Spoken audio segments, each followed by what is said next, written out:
for our main speakers. Now, brothers and sisters, jeez, look at this man. That is what you call a man that's on a mission, brothers and sisters. A man that's on a mission.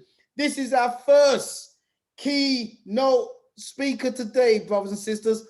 A brother that I've known for donkey's years. He's doing works in the US of A. We call him Captain Dennis.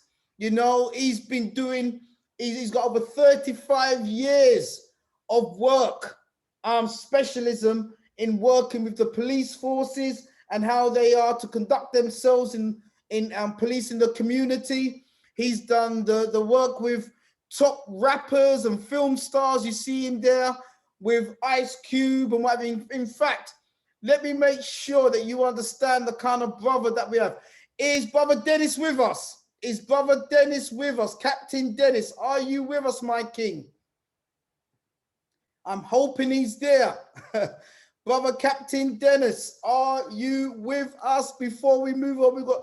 And by the way, brothers and sisters, I'm going to tell you now, we have got a special announcement tonight. I'm going to give all of you a gift tonight, a special announcement. So don't leave the platform until we've got a fantastic announcement tonight.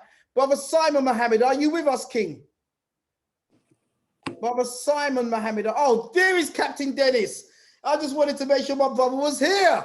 How you doing, my king? Brother, all praises due to Allah. I'm so excited, Brother Andrew. Hey! My goodness, man. Captain Dennis. Just enlightened me so much tonight, man.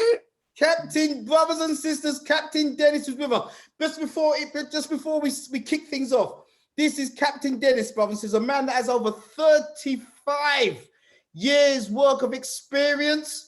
Okay, as a law enforcement consultant, they go to this brother.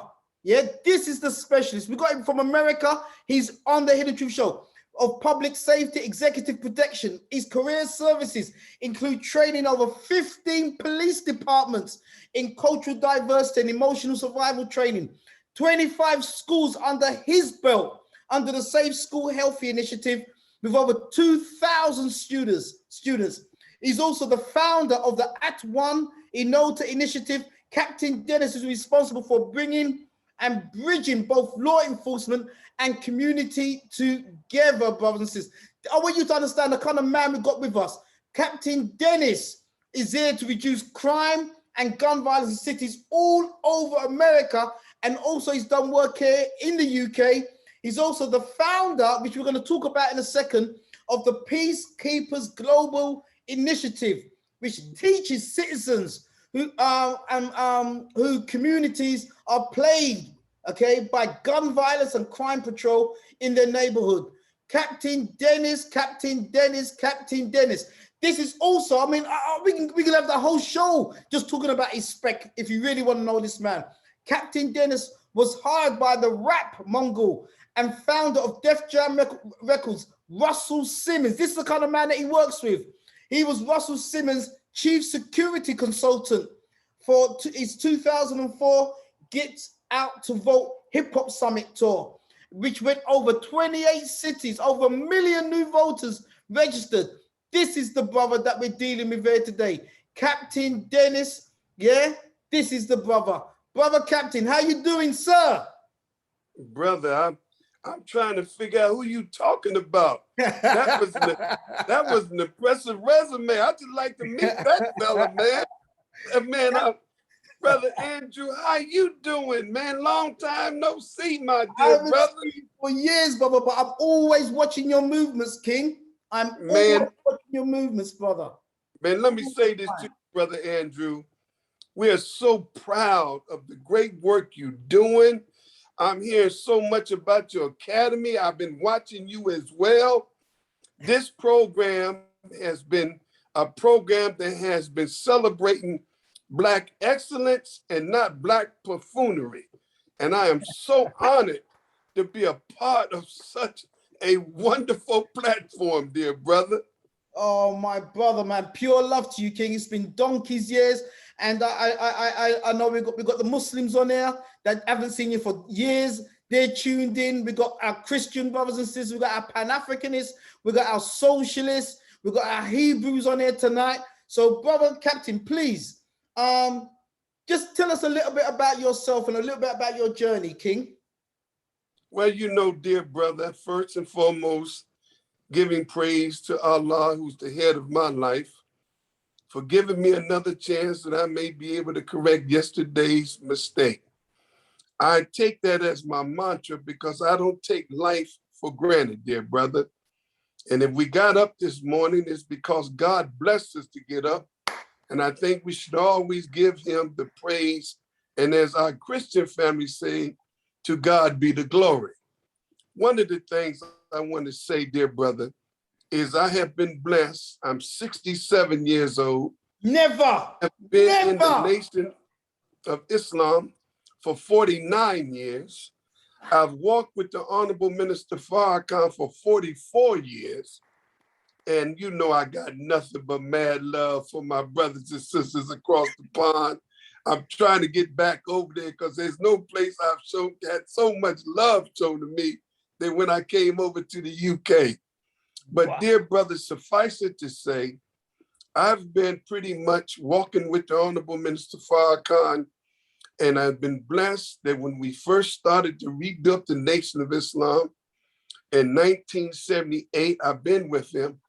I have been blessed to watch this man single-handedly do some things that not short of a miracle, but most certainly has been a miracle. I've traveled to Africa 3 times. When my sister talked about Ghana, I've been to Ghana 3 times and was able to go and see the door of no return, only to be able to tell the door of no return, here I am, y'all.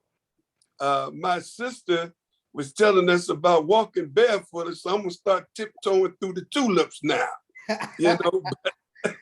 But brother, you know, I thank God because there is a world going out and a new world going in. Yes, sir. And I would be remiss in my duty if I didn't share with what my experience and what I see of everything that the Honorable Minister Farrakhan have said over 45 years.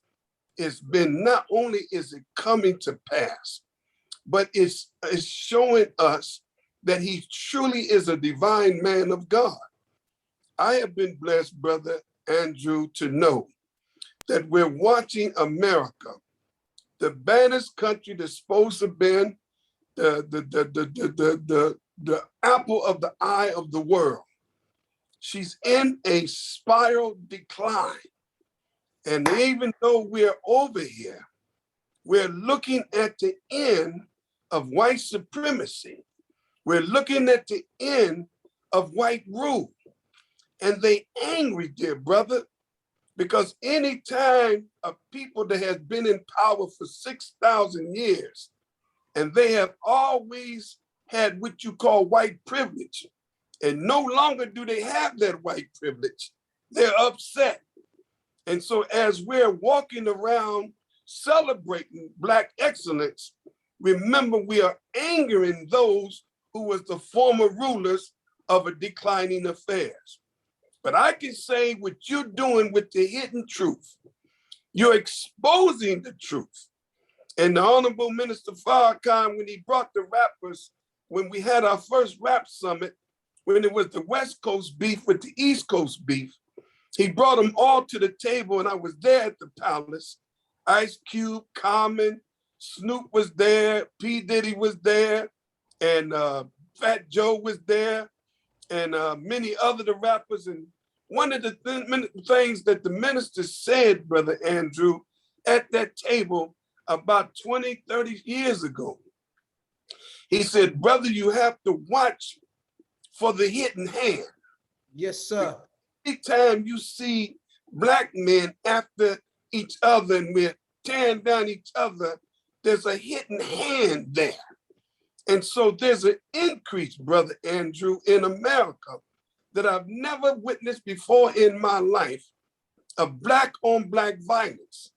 It is such a proportion that the Bible said that I would give you your own blood to drink like sweet wine.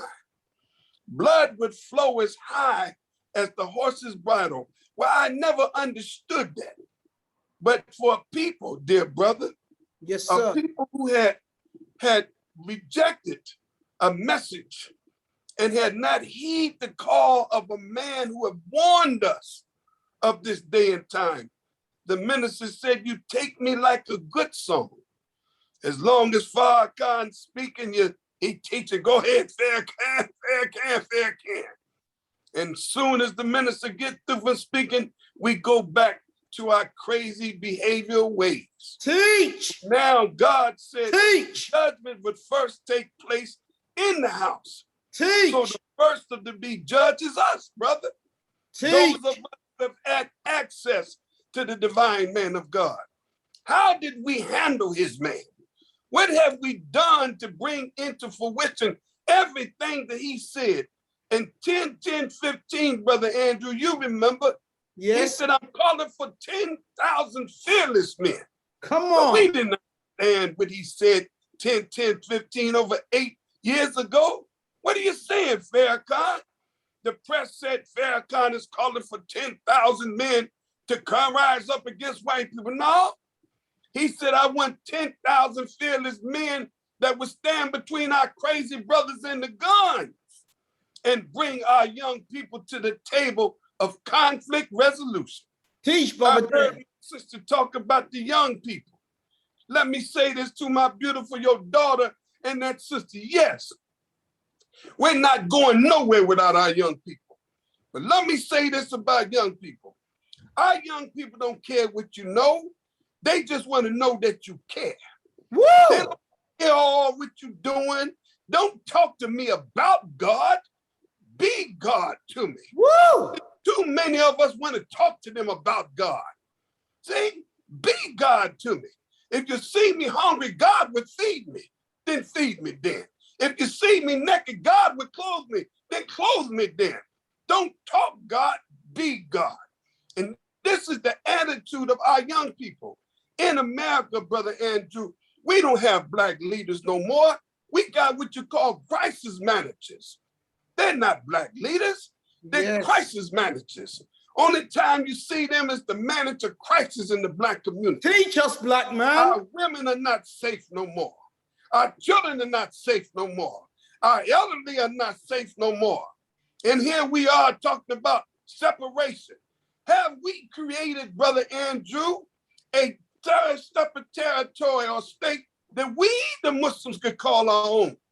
When we keep telling our people, do for self, they look at us. Are y'all doing for self? When I stand in the line and go to shop at white folks, I see a Muslim standing behind me. I turn around to the fifth fruit. Brother, I thought y'all got your own. Well, brother, you know, how can you tell me to do for self and y'all not doing for self?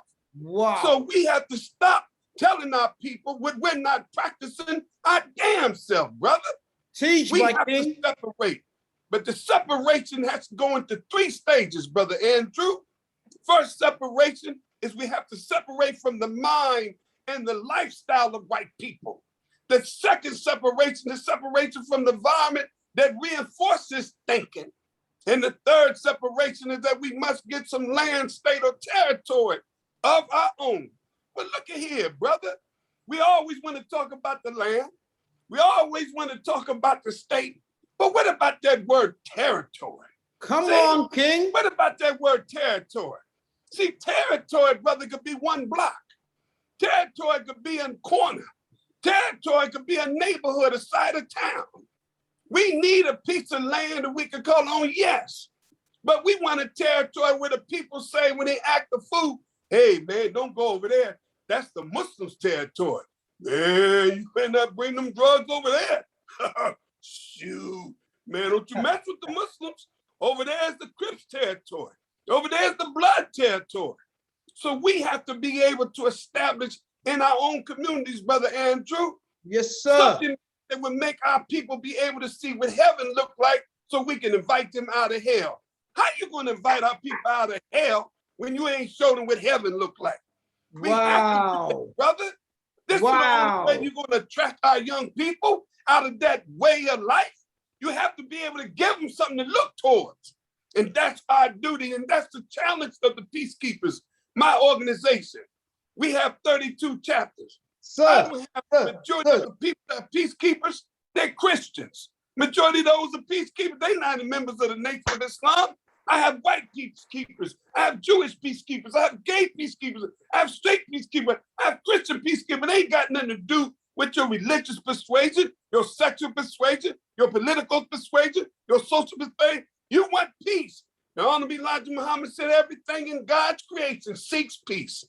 One thing about the lion, he got the power to kill you, but he'll walk away because he wants peace. He wants peace.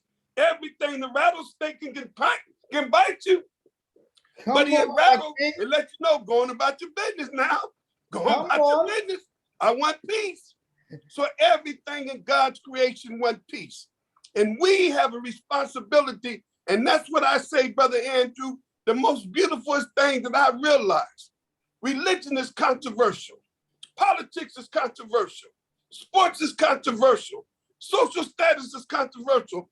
But there's one thing that's not controversial, and that's being a man. So I try to deal with things that got something in common with either you're a man or you not. There ain't no controversy with that. So I try to deal with what I know. So as I was doing these barbershop talks around the country, I stayed there because I believe, Brother Andrew, it is the man's moral obligation by God to protect the women, children, and elderly of the community. That's our moral obligation. We don't need no police to do that.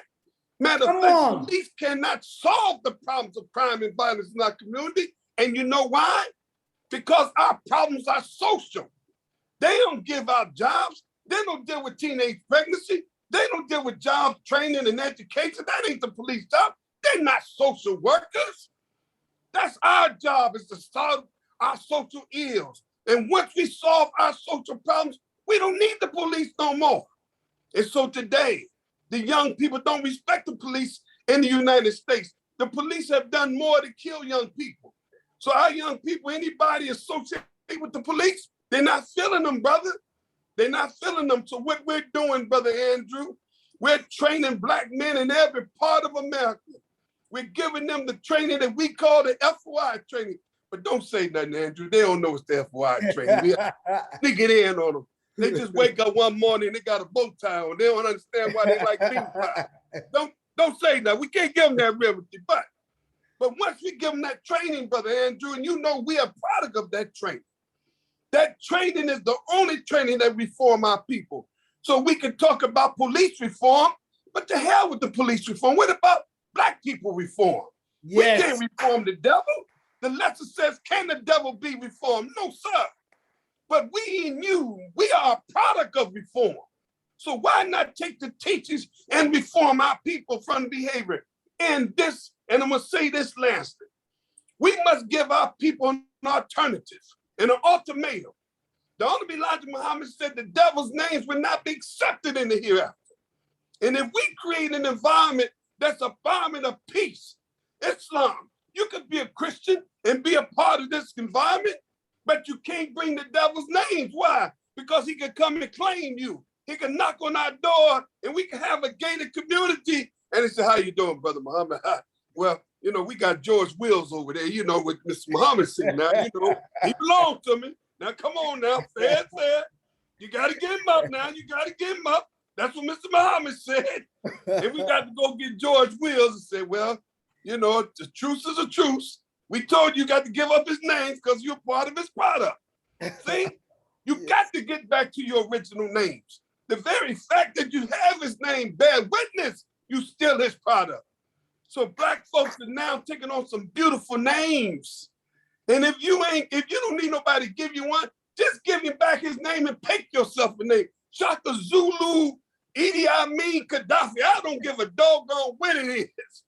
Give him back today. But brother, we doing a wonderful job. God is blessing us. This is a great time and a moment in our life, brother. And look here, and if you're doing bad because you're doing bad things, and if you're doing good, it's because you're doing good things, and you are doing good, brother. And those who's on this program, y'all are doing good because y'all doing good things. Thank you for giving me this great opportunity, my dear brother. Brother, I'm going to say this, brothers and sisters, if you're feeling Captain Dennis, Tell the brother in the chat room, I see you, Sandy Banani. Please, I don't want Captain Dennis to take it from me. If you just felt the fire, brother Captain, how old did you say you are now? 67. Brothers and sisters, 67. Brother, I'm telling you now, you look nowhere near 67. Nowhere near. You're a testimony to the diet of the most honorable Elijah Muhammad, brother. Your skin looks soft. Your hair looks smooth. Brother, the chat room is on fire, brother. We are feeling you. But brother, just before we move on, because brother, one thing I want to say to you, brother Captain Dennis, I'm loving your spirit. I'm loving your wisdom. I'm loving your energy, brother. And I'm going to ask you to say publicly right now, with nearly 350 of us on the platform, will you come back on this platform, brother? Would you have me to come back? Oh, brother, that's it now. You just done a contract, brother. You've just signed that contract. So, brother, before you go, my king, I would like to take you down a little bit down memory lane. I want you to share just some stories on these aspects. I want people to understand you are the real deal, brother. You are the real deal. Here is brother Captain Dennis, brothers and sisters, as in the early days of Minister Farrakhan rebuilding the nation. Captain Dennis, please let us know a little bit about this picture. Who is this sister beside the Honorable Minister Farrakhan? That's my mother. What? Say that one more time for the people at the back. Say that one more time for the people at the back. That's my mother, man. She's still living. She's 95 years old. We had him at the minister in our home. That was in 1978. Yes, wow. that's my mother. Wow. Did you hear that, brothers and sisters? This is Captain Dennis' mother, hosting the Honorable Minister Louis Farrakhan. Isn't this, I'm trying to show you the quality of the guests that we have in front of us right now, brothers and sisters. This is royalty with Captain Dennis.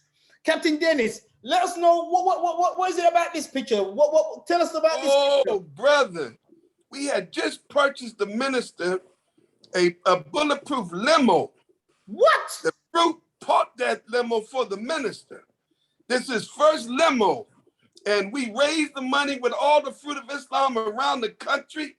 And he was playing the violin, practicing, and we drove it up. And Mustafa, his son, told him, Dad, come on outdoors, we want to show you something.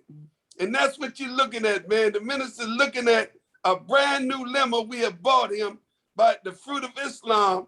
And that evening, we all got a ride. He took us for a ride in it. Then he took us out to eat at an Indian restaurant, and we had a ball. Brothers and sisters, this is Captain Dennis. Captain Dennis, tell us about this picture, man. Because you come on, man. Don't be modest with us tonight, kid. Don't be modest. Hey, look here. This was done in my restaurant. We had just getting ready for the Day of Atonement. We had the whole team together. So Brother Gary said, man, we need a group picture. So he kind of organized it. And you can see I didn't have my black on, so they had me on the outside. So he told us to look up. And so that's a very famous picture. Every FY got, it's called The Best That Ever Done It. Woo! Woo! Brothers and sisters, you see from day one, this man is not just talking, man. He's been traveling, personal security to the Honorable Minister Louis Farrakhan, yeah? From when the rebuilding of the Nation of Islam took place. Captain Dennis has been holding his back, been holding our brothers back. So when we love Minister Farrakhan, brothers and sisters, this is one of the men that God put as one of his angels, one of his flying angels, brothers and sisters, yeah, to make sure no harm comes to our brother, Minister Louis Farrakhan, okay? You got some history going on there. So let's hear from the man himself. In Nigeria, which is, if not the most corrupt nation in Africa, and it is, it could be the most corrupt nation in the world, Minister Farrakhan. Oh, and now, Mr. Wallace. It is the most corrupt nation that I have ever covered. I've been there 25 years ago, and I've been there as recently as last year. Fine. So what? 35 years old. That's what that nation is. Now, here's America, 226 years old. You love democracy, but there in Africa, you're trying to force these people into a system of government that you just have accepted 30 years ago, black folk got the right to vote. You're not in any moral position to tell anybody how corrupt they are. You should be quiet and let those of us who know our people go there and help them get out of that condition. But America should keep her mouth shut wherever there's a corrupt regime, as much hell as America has raised on the earth. No, I will not allow America, or you, Mr. Wallace, to condemn them as the most corrupt nation on earth when you have spilled the blood of human beings. Has Nigeria dropped an atomic bomb and killed people in Hiroshima and Nagasaki? Have they killed off millions of Native Americans? How dare you put yourself in that position as a moral judge? I think you should keep quiet, because with that much blood on America's hands, you have no right to speak. I will speak because I don't have that blood on my hands. Yes, there's corruption there. Yes, there's mismanagement of resources. Yes, there is abuse. There's abuse in every nation on earth, including this one. So let's not play holy to moralize on them. Let's help them. I'm not moralizing. I'm asking a question, and I got an answer. Why would you put it as the most corrupt regime in the world? That doesn't make sense. Can you think of one more corrupt? Yeah, I'm living in one. Woo! I'm living in one. Yes. You've done a hell of a thing on this earth, so you should not be the one to talk. You should be quiet when it comes to moral condemnation, in my judgment. Whoa, Captain Dennis, you've seen this man in action yourself. You moved with this man for decades. Is the minister, who is Minister Louis Farrakhan? Lord have mercy, brother. I was there. I was there. I was there when he spoke there. I was there when he talked to Sandy Freeman. I was there when he talked to my man, Dead Copper. I was there. Man, I mean, we went to Africa 3 times, Libya, and we was Carbone. And I've been blessed to be around the world and meet the people that they have killed being with the minister, brother. Everybody need to go to Netflix and look at the documentary, How to Make a Tyrant. I recommend everybody that's listening, go to Netflix and look at the documentary, How to Make a Tyrant, and you'll see how they talked with Hitler all the way, how they went to deal with North Korea, they dealt with Gaddafi, they dealt with Saddam Hussein, they dealt with Idi Amin, they dealt with Stalin. See the pattern of how they want to call somebody a tyrant and how they involved in killing these men. Oh, it's something, man, to look at. Woo! Thank you. I want to give a shout out to Brother Courtney Mohammed, who's just signed in. Brothers and yes, that was 60 minutes from Brian Anthony. We're with our brother Captain Dennis tonight, brothers and sisters, and he has already blown up this platform. The platform is on fire, and he's already told us he's coming back again. Captain Dennis, there's a new generation of Farrakhans, man, and you've been walking with Farrakhan. There's a new generation. I remember seeing this posted. All right, family, this is the great Ben X vehicle. I'm getting ready to roll with it, getting ready to take me to dinner. It's Captain D. I'm in Dallas with my brother Ben X. Look how he riding. My man's in there. Peace, Queen. Peace. Yeah. All right, family, this is the great Ben X vehicle. Any blessing with a car, that's a clean black kid. Yeah, he making me a fit. My brother tried to throw shade, we ain't even got dead. Hating cause I'm getting paid, the teachers got a brother said. It gives me pain, bigger than any hypocrite or envious believer that did not like me. I don't give a damn who don't like me. If Allah loves me, what do I care? We used to stay in one room, Almighty God made room. Devils pray for my doom, they weren't prepared for the boom. We used to stay in one room, Almighty God made room. Devils pray for my doom, they weren't prepared for the boom. Any blessing with a. And what I love, brother Captain Dennis, when I watched that video, was your sincere love of seeing another brother being successful and understanding that his success was our success. What would you say about that, brother? Because that's what really came across when you seem to be so proud of this young brother that it was like his success was your success. Well, you know, Brother Andrew, God didn't give me a jealous and an envious heart. I've always celebrate the success of a believer because we are laborers for the Honorable Minister Farrakhan. Your camera's gone off, King. Yeah. Oh, okay, yeah. We are laborers for the Honorable Minister Farrakhan.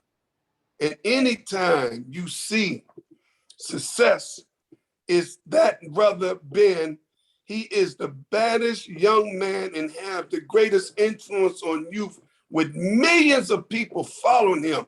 He have done more in 3 years in promoting the Honorable Minister Farrakhan than most of the ministers.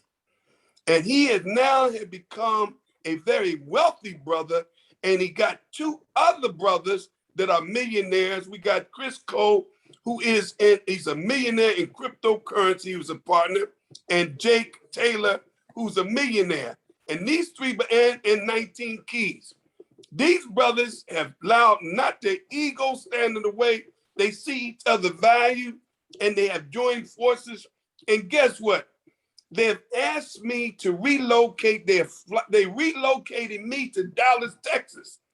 So on August the 1st, I'm moving from my hometown, Columbus, Ohio. Me and my wife, they bought me a nice home. They want me in Dallas, Texas. They want me to be a part of their team. They want me to head up their security and make sure they're safe. And I'm honored to be a part of such a great brotherhood. That Ben X is my man's in them, brother. He has the ear of the youth, and he's very humble. Brother. And if he gets a little cocky, it's okay. That's come with young people, you know? But he got the OG captain to kind of bring him down to earth every now and then. Brother, I'm gonna ask you 2 quick questions, brother, because many people in the UK have not heard of Ben X. Obviously, you know, and some people say his name one more time, brother. Oh, man, y'all got to go to you. Ben X, this brother is the baddest thing in America on social media. He's making people money by teaching them what they call digital real estate. Go and Google Ben X, all of the ministers' videotapes that most of our young people listen to is because Ben X have been posting the ministers' thing. We love him, man. I thank God that he allowed me to play a part in keeping the wolves off of our brother because he's going to become a target by the enemy. As long as Allah got me on his side, I'm going to keep the enemy at bay because the minister love him. The minister love him. The minister love him.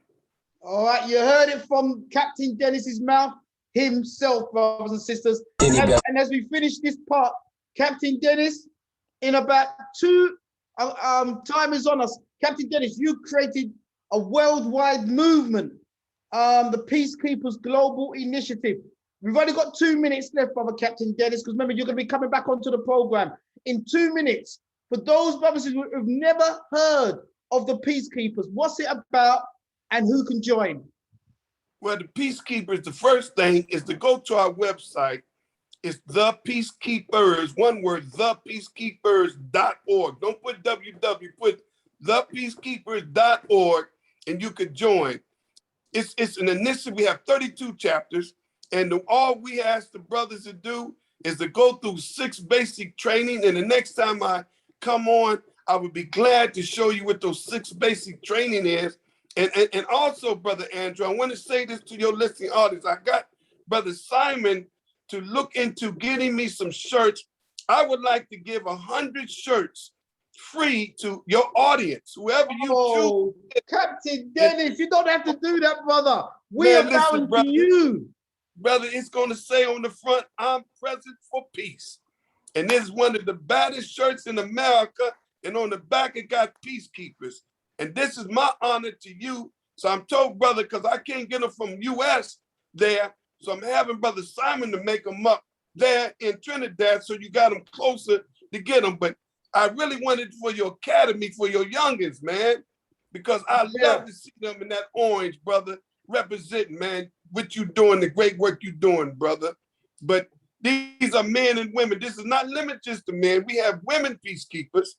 And these are men and women who will get 1 hour of their time a week to be present for peace in the street. Just 1 hour a week. They get together in that orange and they be in the most designated community, kicking it with them young people, inviting them to a better way of life. Wow, wow, wow. Brother Captain Dennis, we've got over 350 odd people listening to you right now. Next time, I pledge to get 500 people to come on this platform for you, brother, because it's been a long time trying to put this together to get you with us, brother. We thank you. We bow to you, my king. We love you here in the UK.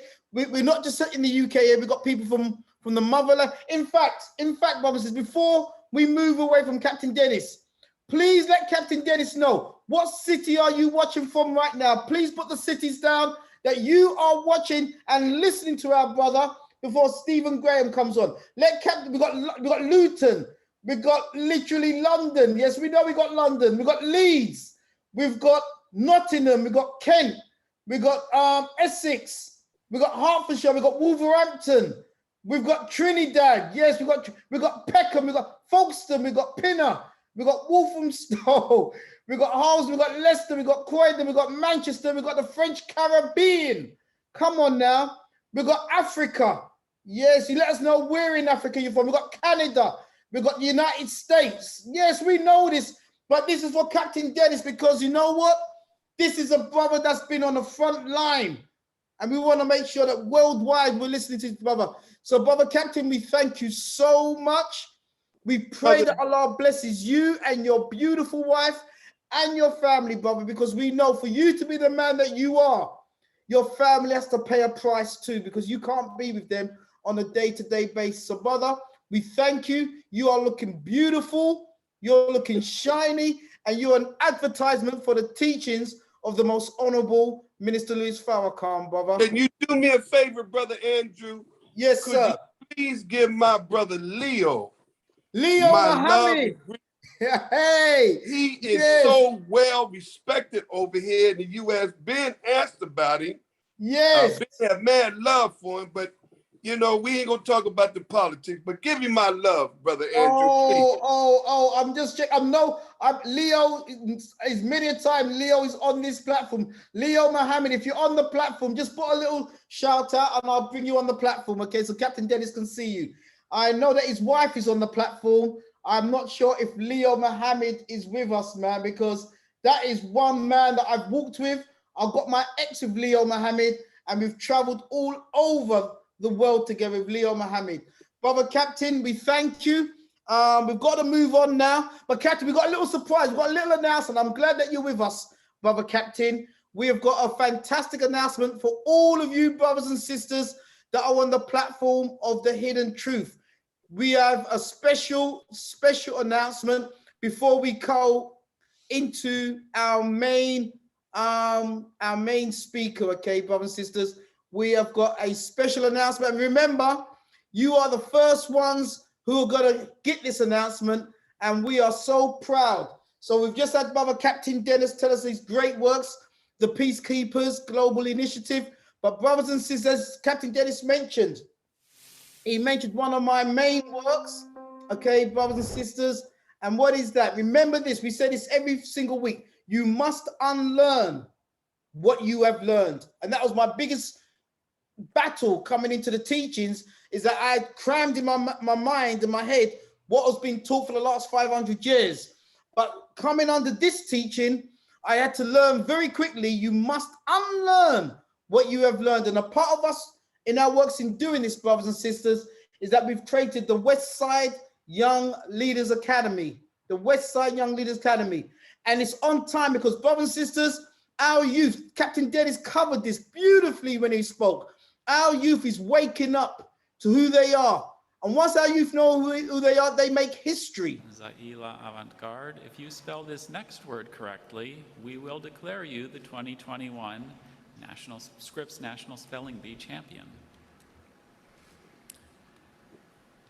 The word is Maria. It's a genus of tropical Asiatic and Australian trees having pinnate leaves and flowers with imbricated petals. Maria. Maria. Does this word contain like the English name Murray, which could be the name of a comedian, or just the English name in general? I don't see that here. Bill Murray made the spelling bee. Maria. That tells you she's on the right track, though. Wait, what is the language origin? It's formed in Latin from a Swedish name. Maria. Murraya. That is correct.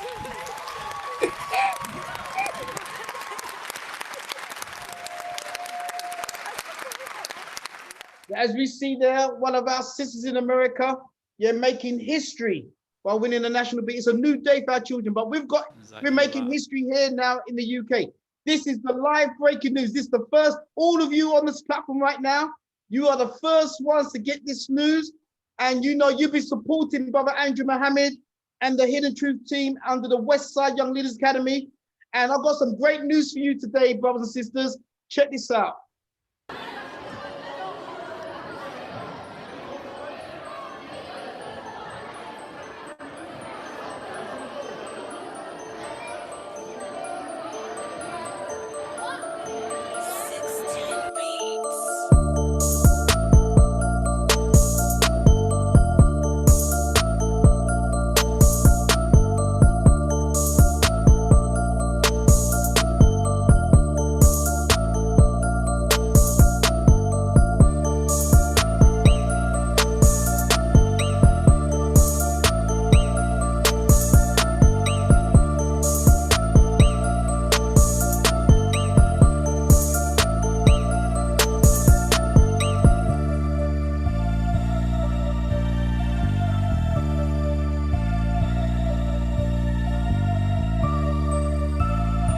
Yes, brothers and sisters, we have now expanded our works. We are now opening a new school, a new academy. As you know, we are the Westside Young Leaders Academy. We have now locked down the contract. It's been signed. We have now literally got all the agreements locked down. We are now moving to South London. We're setting up a new academy in South London, brothers and sisters.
So brothers and sisters, that is the great news I wanted to announce, is that we are now we're opening up our, what we call the Lewisham Young Leaders Academy, that is aimed specifically at African and Caribbean children only. We are focused on our own community first. Without any apology, we have now made a contract with St. Dunstan's College, which is a 600-year-old school, which is a private independent school. We've made an agreement with them. We'll be using their premises to launch our academy. And brother, as you saw, it's got its own swimming pool. It's got acres and acres of land. It's got football pitches, hockey pitches, archery. the whole shebang, brothers and sisters. And I want to thank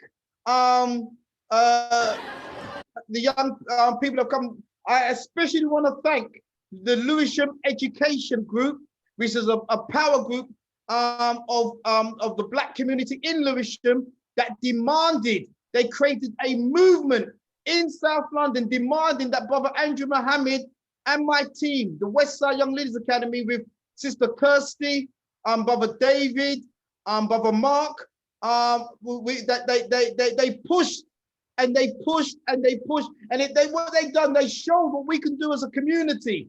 And their leader is Brother Daniel Pink. I believe Daniel is with us today. Brother Daniel, are you with us today, brother? Yes, sir. Let us see your shining face, King. Oh, brother. You see, on my screen, you're sitting right beside Captain Dennis, man. It's a beautiful sight to see.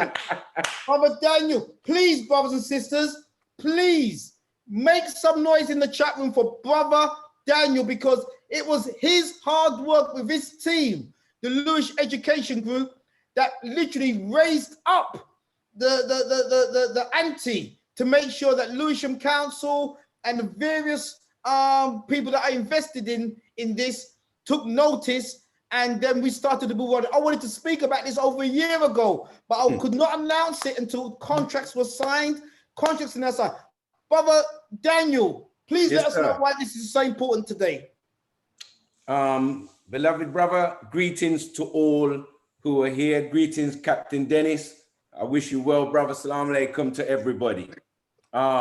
It's important, beloved, and it really is important because in April 2016, a report was written called the Lewisham Education Commission Report that really outlined, Brother Andrew, that 84% of African Caribbean children in the London Borough of Lewisham couldn't get 5 GCSEs, A to C, including maths and English. That is now numbers. And so out of a group which we have called Coffee Saturday, we formed a group called the Lewisham Education Group. And what we did, we went out and created a petition that we walked up and down in the London Borough of Lewisham, and we got people in the community to sign it. And we went and then challenged Lewisham Council about the state of what was happening to our children within the Borough of Lewisham. But it wasn't just about challenging Lewisham Council, Brother Andrew. It was also about holding ourselves to account at the same time. Because we can't just blame the council and we don't blame ourselves. That's what Captain Dennis was talking about. Where's the black man reform? Captain Dennis Tusher, teach, King, teach. Absolutely, brother. At the end of the day, as far as I'm concerned, the council never lie down with you the night you decided to make your child. You do that. So at the end of the day, that child is your responsibility for the rest of your days. And that is what we decided that we would do. And that's why I want to thank the Lewisham Education Group. Some of them are here today. I believe you've got Susan and Jackie Bygraves. There's a number of them that are here on the platform today, Andrew. And it's because of the group that we came together as a pressure group. Yes. And pressured the council and pressured our community to start to take action. And within that, we were able to then speak to them when they asked us who is a model of work that we believe is an example that they could look at bringing into the area. And we said, Westside Academy is the organization that we believe can come down here and do the work that needs to be done within the London Borough of Lewisham. And so from there, that's what took place. And the meetings with yourself and Lewisham Council and St. Dunstan's College took place. And brother, I'm just so humbled that you're going to be coming to the borough. But it's not a case of just you coming to the borough, brother. It's about that we're going to have to get up in the London Borough of Lewisham and galvanize the minds of our people to make sure that this piece of work that you're bringing down here, brother, is going to be 100% successful, and it will get to the minds of our community, and we will start to support what we need to support, and then we can start to determine our own destiny. And I'm all about that, brother, determining our own destiny.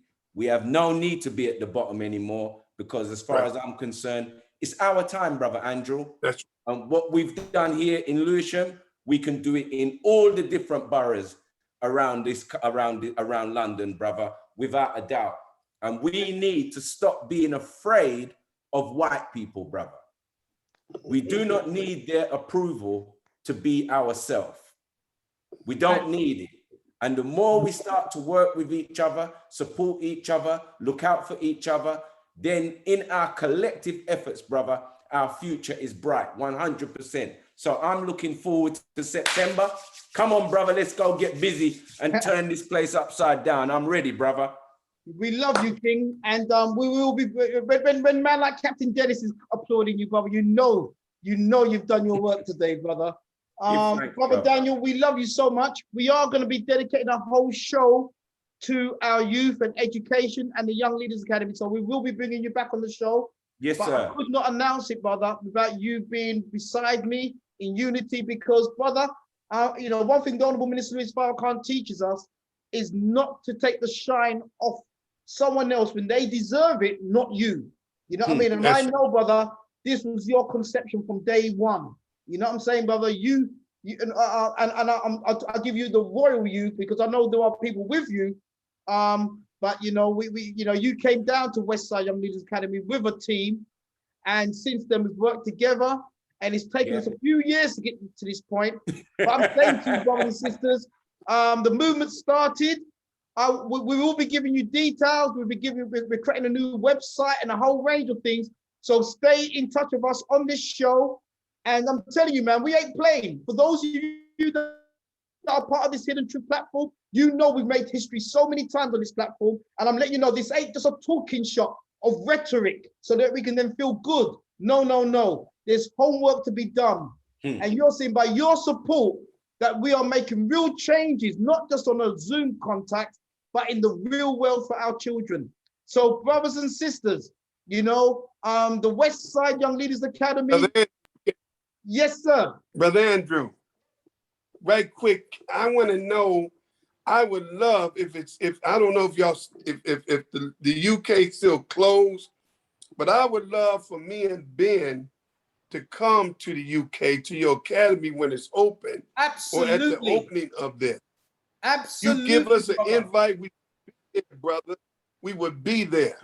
You know, let us know, man. I mean, he'll be excited. We'll be excited to come. I love the UK. Give your brother Mike my love too, and all of the believers that I had the great honor, Sister Barbara, Sister Paul. I can't name them all, but brother, I'm Sister honored. Barbara's on the platform. We will come.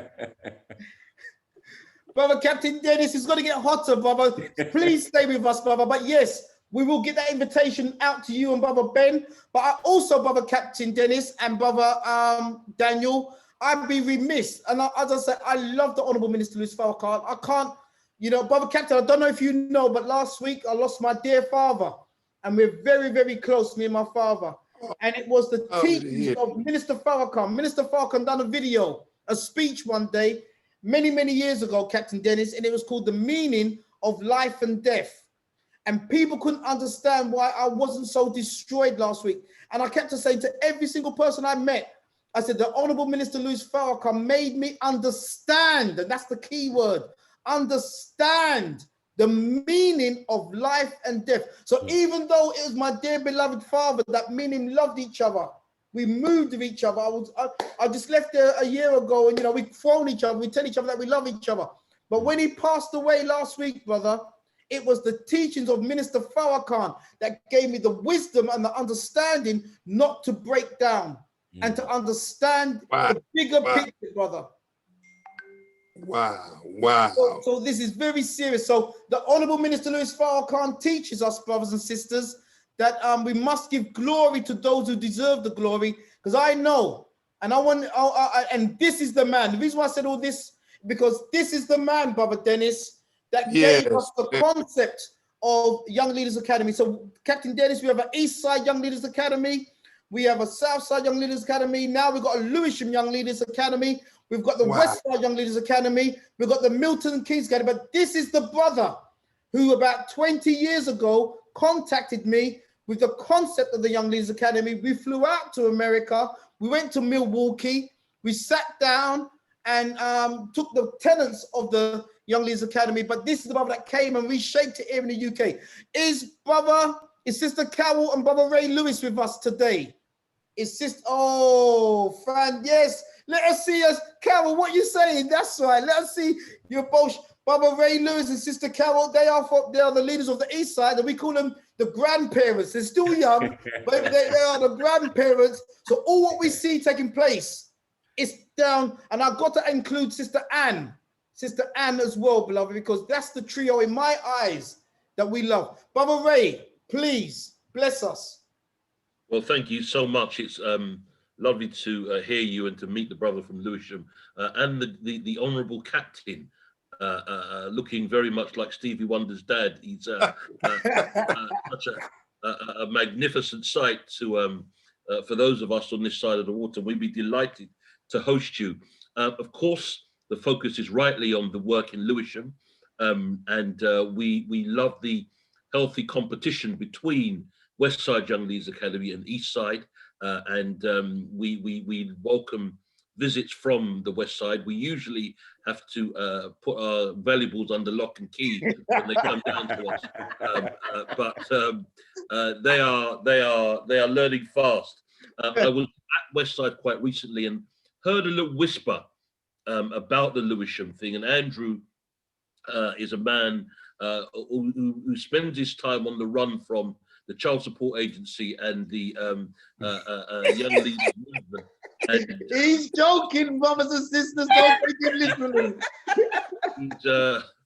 He was very quiet about this. This was like discovering your best friend is going out with Beyonce, and he kept the information minimal. So I was on the need to know basis. I was pretty much low down the list, but we were absolutely delighted by this news, Carol, Ann, and I, to discover that we've become great grandparents in ways, and this is so exciting. You know, listening to Captain and his prophetic words earlier, I just felt that we really are about to turn in life. And when we see what our youth are doing, we heard from one or two young people earlier, when we recognize that their revolution is happening both economically and socially, and you know, things like cryptocurrency and so on, we realize that the end is near for our lighter hue brothers. And this initiative in Lewisham is so important, so monumental. We work with a number of independent schools, and Andrew and my brother down in the Lewisham context, this cultural appropriation that we're now doing, forget Jamie Oliver making jollof rice. We are going to take back that which was taken from us, and so that we can really move towards the well-being of our community. So Andrew, we are delighted to get behind you. We're delighted to walk aside you, and anything that we can do to make this a success, by all means, Andrew, you know we're there. Always. Andrew is a man, Captain, as you know. I know that. The scriptures describe he's a man with no guile. And it's good to deal with a man who doesn't have an agenda other than the well-being of his people, which is why I can work with Andrew without turning behind my back. He's a man, if I came home and discovered he was in bed with my wife, I would simply bring up a cigarette. This is the kind of man we're talking about. No, we don't know about all that, but that's a man there. I don't know about all that, brother. You lost me on that. You lost me on that. God bless all of you. No, we thank you. We thank you, Brother Ray. Sister Carol, we've got 1 minute left, sister, before we move on to the next one. In 1 minute. Yes, Lewisham Borough I have lived in for 20 years. I started working with young people in the borough. I know the context with which this group speak from. It's time. I'm going to end it there. It's time. Wow. Well, let's make this happen, Andrew. Let's make this happen. But brothers and sisters, we are going to be doing a whole show dedicated to the future of our youth, our education, the East Side meets West Side meets Milton Keynes meets Lewisham. We're going to be doing a whole event on this, okay? And hopefully, we're planning a whole physical event whereby you'll be able to see the works of East Side and West Side and Lewisham in the physical realm with the Milton Keynes. But I don't know if we've got a place big enough at this present time to host this event. So brothers and sisters, I thank you so much. We're coming towards the highlight of our show now. We've had Captain Dennis. We've had a beautiful surprise in terms of the announcement we're opening a new academy. But we haven't finished the show yet, brothers and sisters. We've still got Lady Adele in the pipeline. Wait with Stephen Graham, brothers and sisters. So let us quickly do this so we can bring on our last speaker. As I said, this is Ray Lewis. We call him the godfather of our academies, okay? And we're moving on. So brothers and sisters, remember, if you still want to support us at Westside, please, you know, I'm showing you it. The Honorable Elijah Muhammad teaches us that our bank is in the hearts of the people. Yeah, so I'm not here taking none of your money. You're seeing the works every single week that we're doing with your money. So if you want to support us and create this revolution and be a part of this revolution, Brother Daniel's watching me, man. He ain't making me, he's making sure I'm not running away with no one's money, brothers and sisters. You support us today. So brothers and sisters, every week we're here on the Hidden Truth Show every single Tuesday. Brothers and sisters, we've seen that South Africa's been on the news quite a lot recently. Well, I'm telling you now, I've got a surprise for you. Next week's show, we've got Dr. Babu Buntu coming to us all the way from St.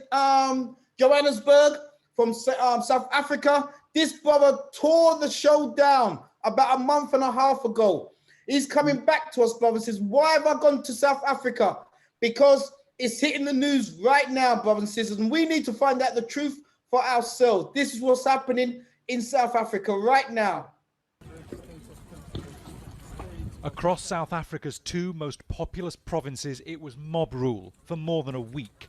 It started after the jailing of former President Jacob Zuma. The government says the mob was deliberately directed towards distribution centres, key highways, railways and ports in Gauteng and KwaZulu-Natal. You couldn't do something like that unless it was well orchestrated. Mary de Haas has been monitoring violence and security in South Africa for more than 30 years. How close did they come to effectively destabilising the state? Pretty close, I think. Look, it's... I mean, really, it's destabilisation when you get the economic damage we have and the damage to race relations. Basically, it's because of the fact that this province is the key Zuma support base.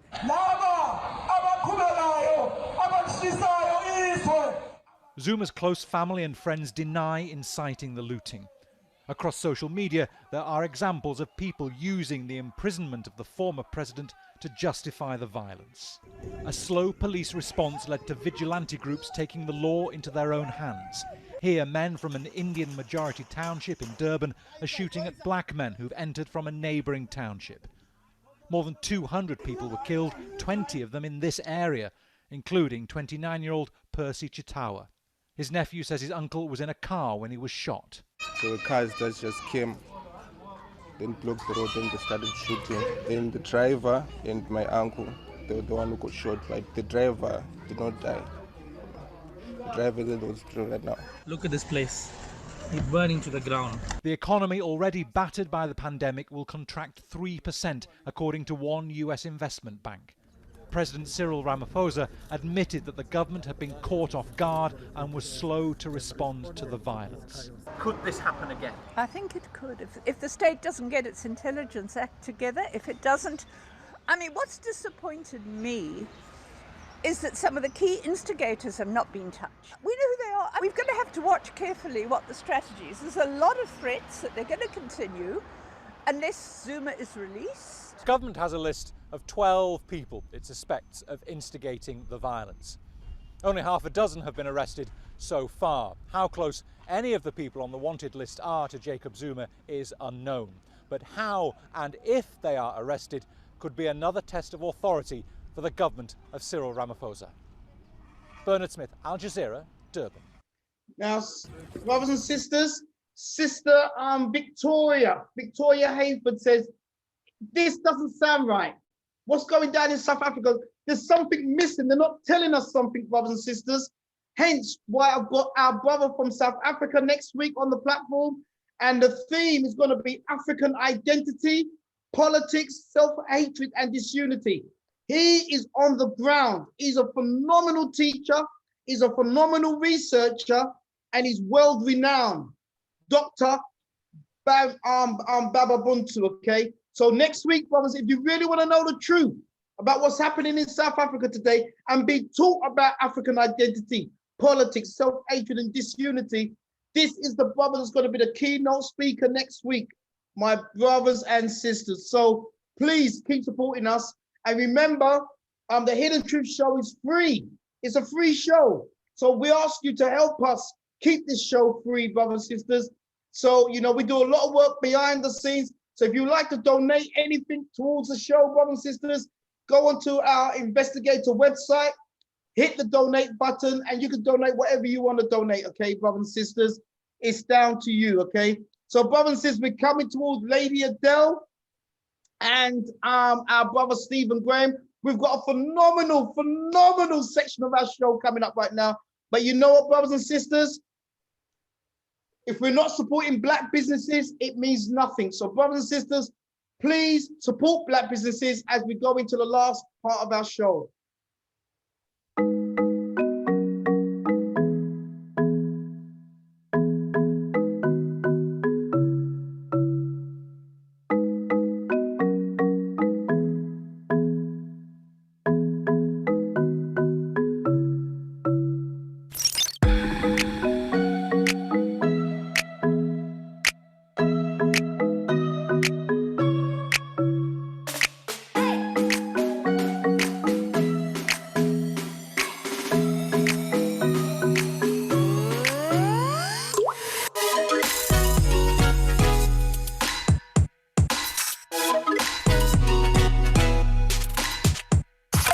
So, brothers and sisters, remember this, we have our own national delivery service. Anywhere in the UK, we will deliver your food we've got the best food.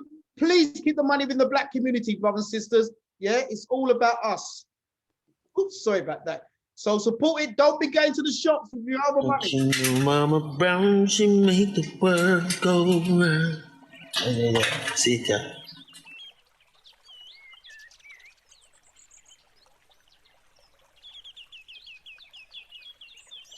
And Mama used to say, Mama Brown's cakes are the best.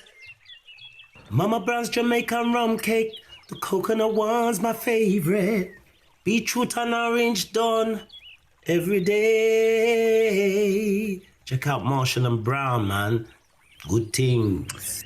Ewa, red onion marmalade chutney, hot sauce. Come on, you know there's nothing like this. Exquisite flavors, beautiful combinations of spices and fruit, authentic Jamaican fare at its best. So Marshall and Brown are my sponsors for this show, brothers and sisters. So every time you buy Marshall and Brown's, you're supporting Brother Andrew Mohammed. You're supporting the Hidden Truth Show, brothers and sisters. Marshall and Brown is the top quality gifts, cakes, condiments, everything. Support Marshall and Brown. Hit their website, brothers and sisters, because you're supporting, because they give money back to my show that allows us to keep this show going free of charge. Stand up to our oppressors. My life matters. The life of my people matter. And it's about time that this country, these politicians, these corrupt police officers know that, and they know that we're tired, and we're not going to sit by and allow it to happen anymore. So again, these are some of the works of our brother, Captain Dennis, through the person of Simon Mohammed. Make sure we support, when this book comes out, brothers and sisters, Simon Mohammed will be on my show very soon, but this is some of the works that Brother Captain Dennis has done through the mentoring of our great brother, Simon Mohammed. On the cold, chilly night, not a soul inside. Who would warm Master's feet tonight? Oh, yes, the foot warmer. Matilda Sue, go and call your brother. Be sure it's him and not no other. Yes, Master, sir, I'll go right away. Your feet must be mighty cold today. Little Joe, get out of bed. No more sleep for you. We'll Master's feet instead. Little Joe jumps up out of his sleep. It's time to give Master's feet some heat. He arrives at the big house, so frail and so scared. To all of us, that seems extremely weird. Little Joe curls on the floor like a little mouse on that ice-cold floor of the plantation house. Master puts his cold feet on Little Joe's back, drawing the heat out of him, just to be exact, then says, "You're the best foot warm I ever done had. For buying you, boy, I am mighty glad. When I'm warm, you can go back to bed. Did you hear me, Little Joe?" "Yes, Master," he said. This is a top-selling book by Kemet Imani, a beautiful sister. I've known the sister for decades. She's a great support of the Hidden Truth Show. So please, brothers and sisters, we want to keep her book #1 on the Amazon's best-selling books. Kemet Imani. Have you ever seen a traditional ballet and thought, wow, that looks beautiful, but I could never do that? What if I told you that there's a way that you can access ballet no matter what you look like? Hi, my name is Ruth, aka the Curvy Ballerina, and I've created a ballet school called Point Black. It's a Black-owned ballet school based in London that takes the ballet technique and foundation and fuses it with Black culture, such as R&B, hip-hop, and Afrobeat. With affordable classes every single Saturday for young people and adults, there is truly something for everybody.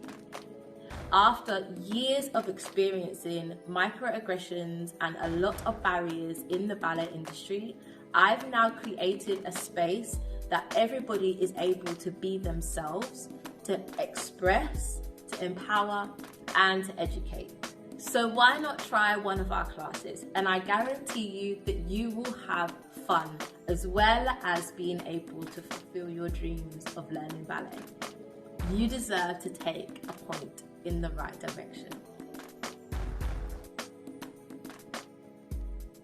Okay, that's our Point Black sister, brothers and sisters. Let's get our children into the right forces, okay? All right, brothers and sisters, we've had Captain Dennis, the second speaker today.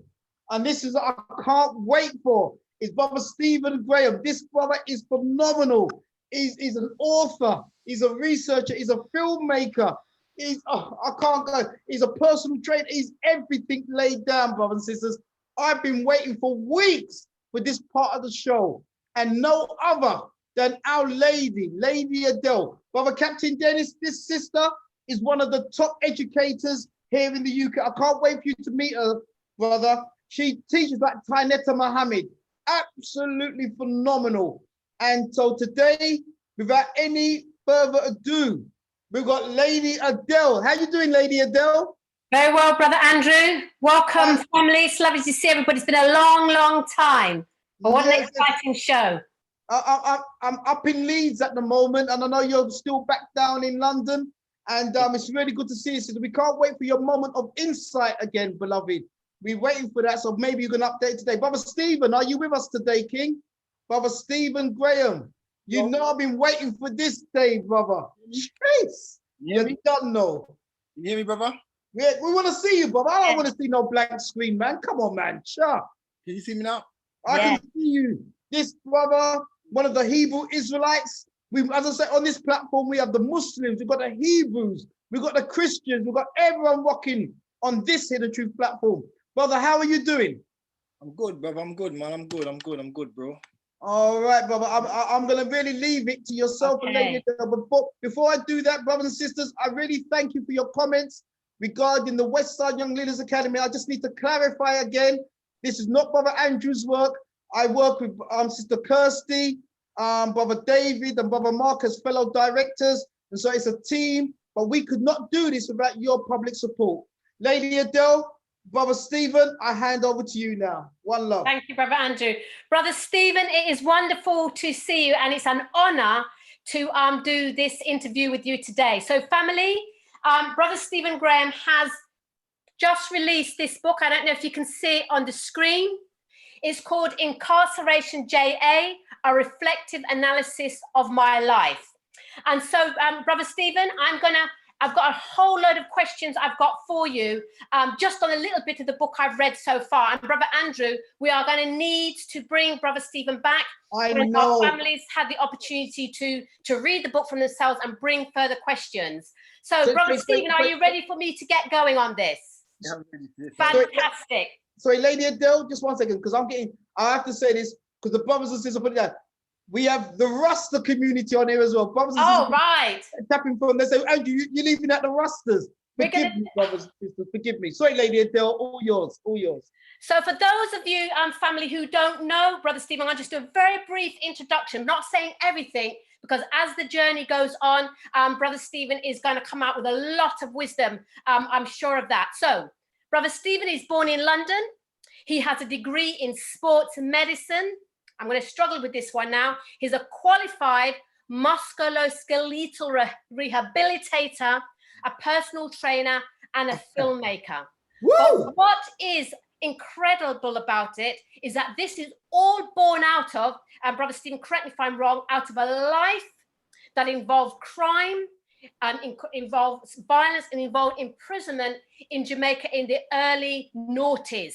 That's the early 2000s. So this great man has been born out of our tremendous experience, and we're going to share some of that today.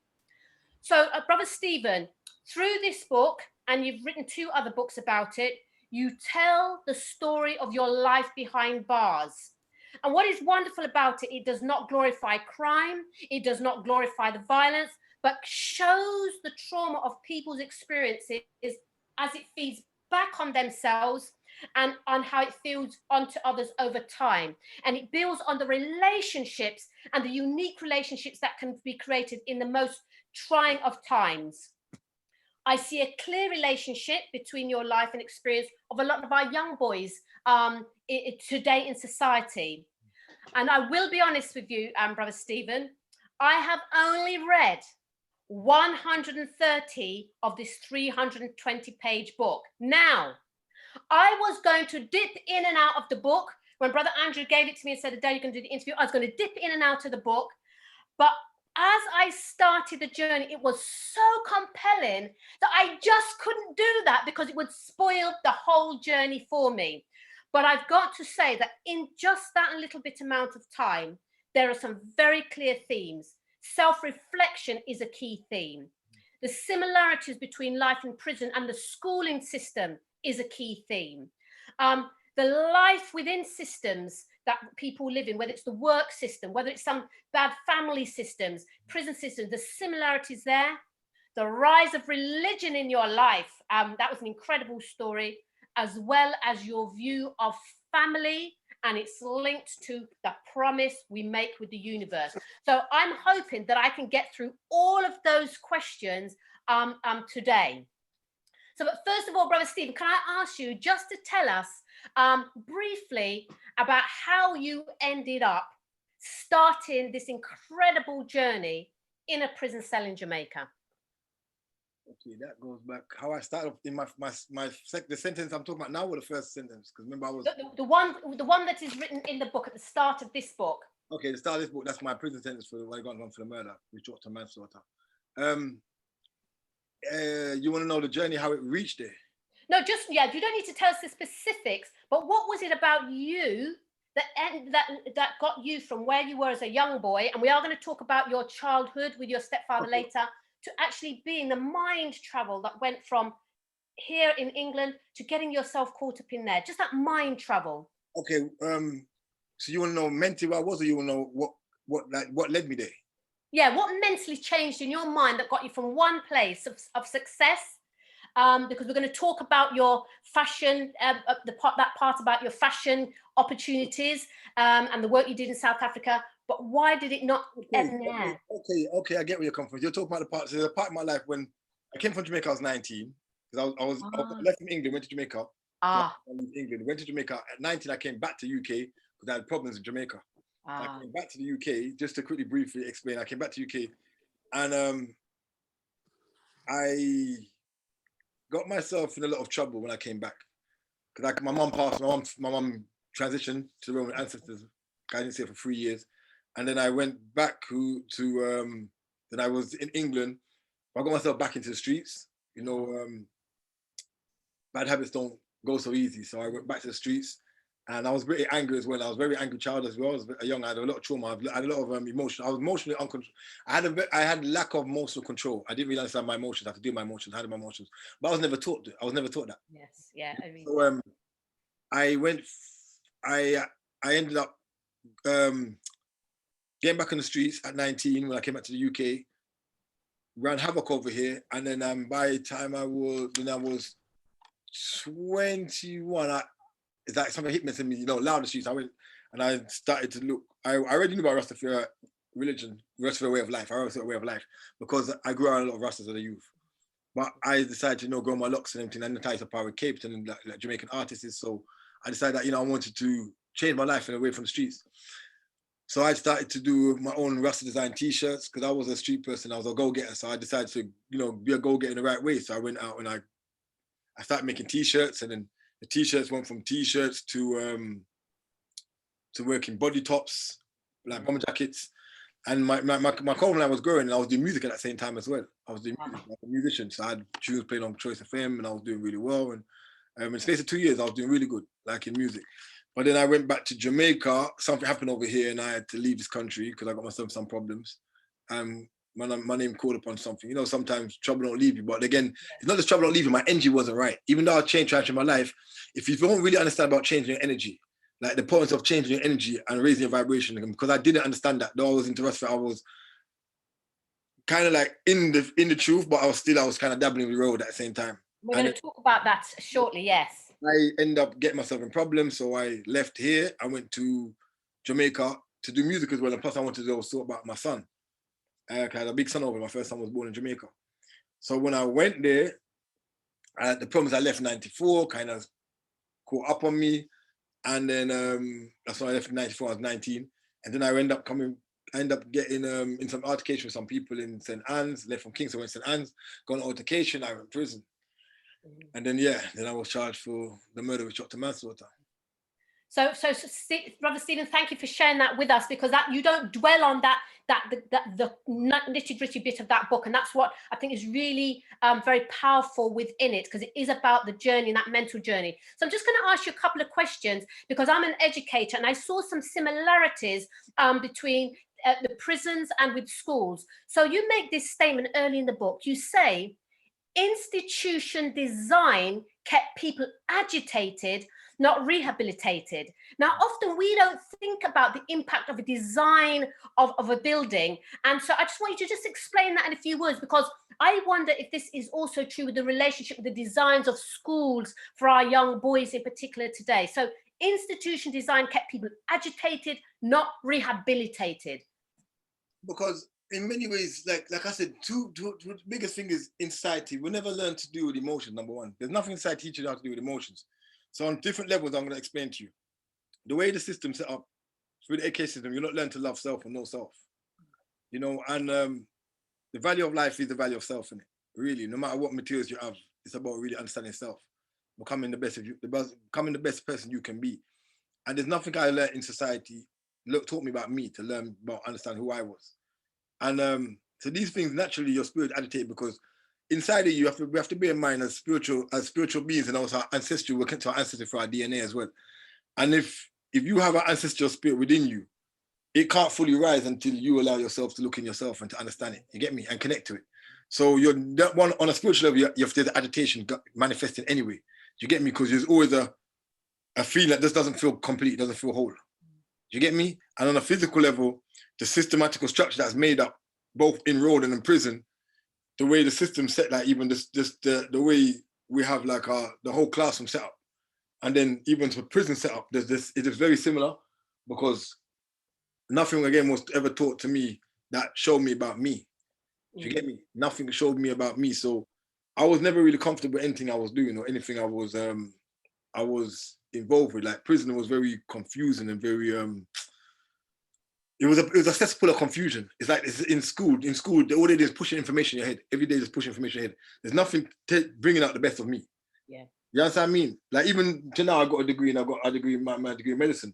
But when you look at the reality is, I still do physio. I used to work physio when I came out of university. I worked physio at a high level. I was working with professional athletes.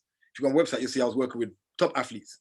You know, footballers from Aston Villa, Junaid from Aston Villa. I was working with like proper big boy footballers. Ryan Smith from, who used to be at Kansas City Wizards, used to be at Arsenal. But I stopped it because I realized that even when you work in a big job in the society, and like I said, I don't feel comfortable because the spiritual energy don't feel right. When you look, even working a big job in society, your pay and your money, like I speak in my book, is based on the struggle and pain of somebody else. Most high-paid jobs in society are literally based on low vibrations. So somebody else needs to be in pain or in sorrow or some kind of sorrow where you're getting paid from, where you're getting your pay. Does that make sense? And that's very interesting because I'm going to look at self-reflection now, which is a theme that just runs throughout the whole book. So it's relevant to all of us. I'm just going to read a quote here where you say, "The importance of self-reflection is seriously consequential for growth and development. Unfortunately, we are never taught of our greatness within, and society is so speedily paced, extremely fast going. If one is never taught to look within, then we will go even faster in the wrong direction to achieve what we think we need, when in reality, one only needs to step back and take a moment to reflect within." And so you talk about vibrations and self-reflections. Can I ask then, were you self-reflective as a child, or did you kind of fall into self-reflection as a part of being stuck in a prison cell? Prison, because as a child, I was never fast reflection. I was booted out 4 high schools. I was a wild child. I was constantly going. I had a lot of traumas in my life, constantly going. And society, like in my book, I paint a picture of even a perfect family home where you have a husband and wife, and you know, you just like even paint a picture of a perfect home with a husband and wife, not just figure out single mothers and that, talk husband and wife, and the reality that even if one can get home early to pick up the child from school, cook the food. By the time the other one comes in, how much time do you really have for yourself? How much time do you really have to reflect on self in society? Society doesn't really reward us that time to reflect on self, if that makes sense. And I say reward, I say society don't reward us because it's like it's a natural something that everybody should do to reflect. But society is so speedy and everything is there externally we focus on to keep us moving instead of actually reflecting on ourselves. Society doesn't, I know most of us don't really grow, like I said, aren't taught to deal with our emotions and how to deal with our emotions. Do you get me? And society doesn't teach us that. Because when you look at the reality of like, you know, you come from work, you got to get food prepared, you got to do this, you got that. Because, you know, they always say take a community as a child, but we don't really have that community in the sense of like, we're in Africa, or like I'm always in Palestine, in places I go, Morocco, I go different places. They literally have a community. You might see 4 or 5 families really living close together, looking after each other, children. Like I come in Jamaica, same thing. You have certain families living in a certain compound. So, but we don't really have that over here. Do you get me? So it's like you just you and your kids in a very isolated here. Yeah, they're kind of isolated. So you're always speedily doing something. And if you're not doing something, you're thinking about what next can I do? What next can I this? What next I this? You got to do. You know, you got different things within your family home. You got different things within ambitions and aims you're trying to get. We're always speedily going in it. So we're just going. But the reality is, how many of us actually sit back and think about who are we, what are we, and what our real purpose in life? Because if my purpose in life is just to me to be born, get a good job, make money, and buy a house, and that's my purpose in life, then my purpose isn't really much. Because Solomon says you can die and leave your house to a child, and no respect to I say just you can die and leave your house to a child, and your child does waste everything you've worked for. So what the sense is that? Like my purpose can't just be to live for the system. There has to be more to my purpose in life. And if I'm created in the image of if nature's in every aspect of nature's in me, and so if I'm talking about, as the sister mentioned earlier about carbon and melanin, and we know that in creation the earth itself is connected to you. The earth is connected to wind, water, all these substances of earth, of nature is a part of my body. And the man was given to me all things. How can I be so disconnected from what I'm connected to and my purpose in life just be to fulfill man's desires or man's joys? What happened to my connection to creation? Does that make sense? That leads me on to the next bit. So there's some powerful quotes in the book. In fact, my whole book is all underlined, just the bits I've read. But you say, I came to the realization that I was no longer willing to be my greatest and only obstacle. So so the question I ask is, so you understood about high energy vibrations, you understood about self-reflection. So I want to know, so where did you find the personal time, the personal space, and the personal stillness that is so necessary for self-reflection?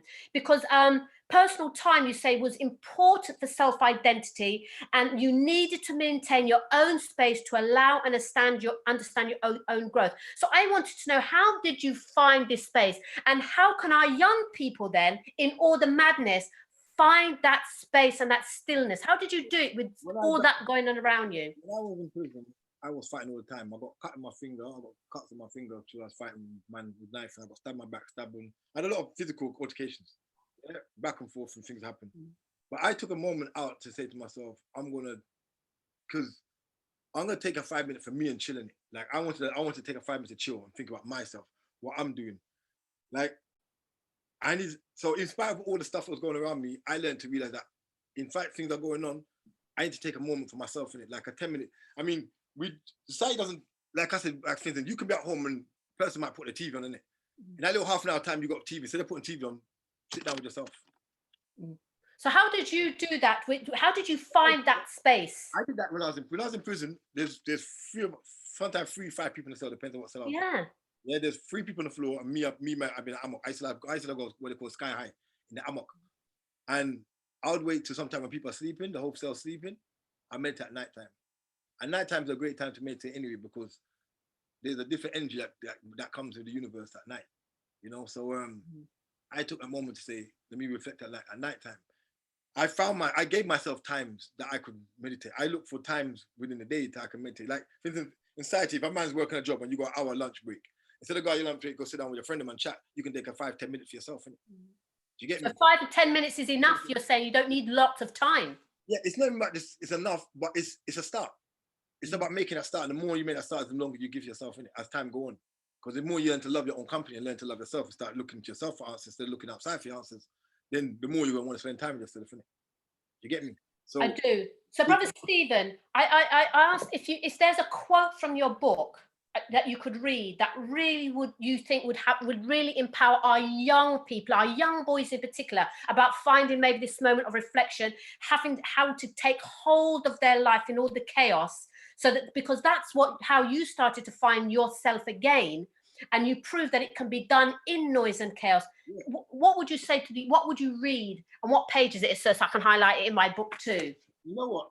Something comes up. This little one piece comes to me still that I like to talk about. It's a chapter called Spiderweb. Because I look at sight like a spiderweb. I think it's chapter 15. Yeah, it's one of my chapters I really love in this book, Spiderweb.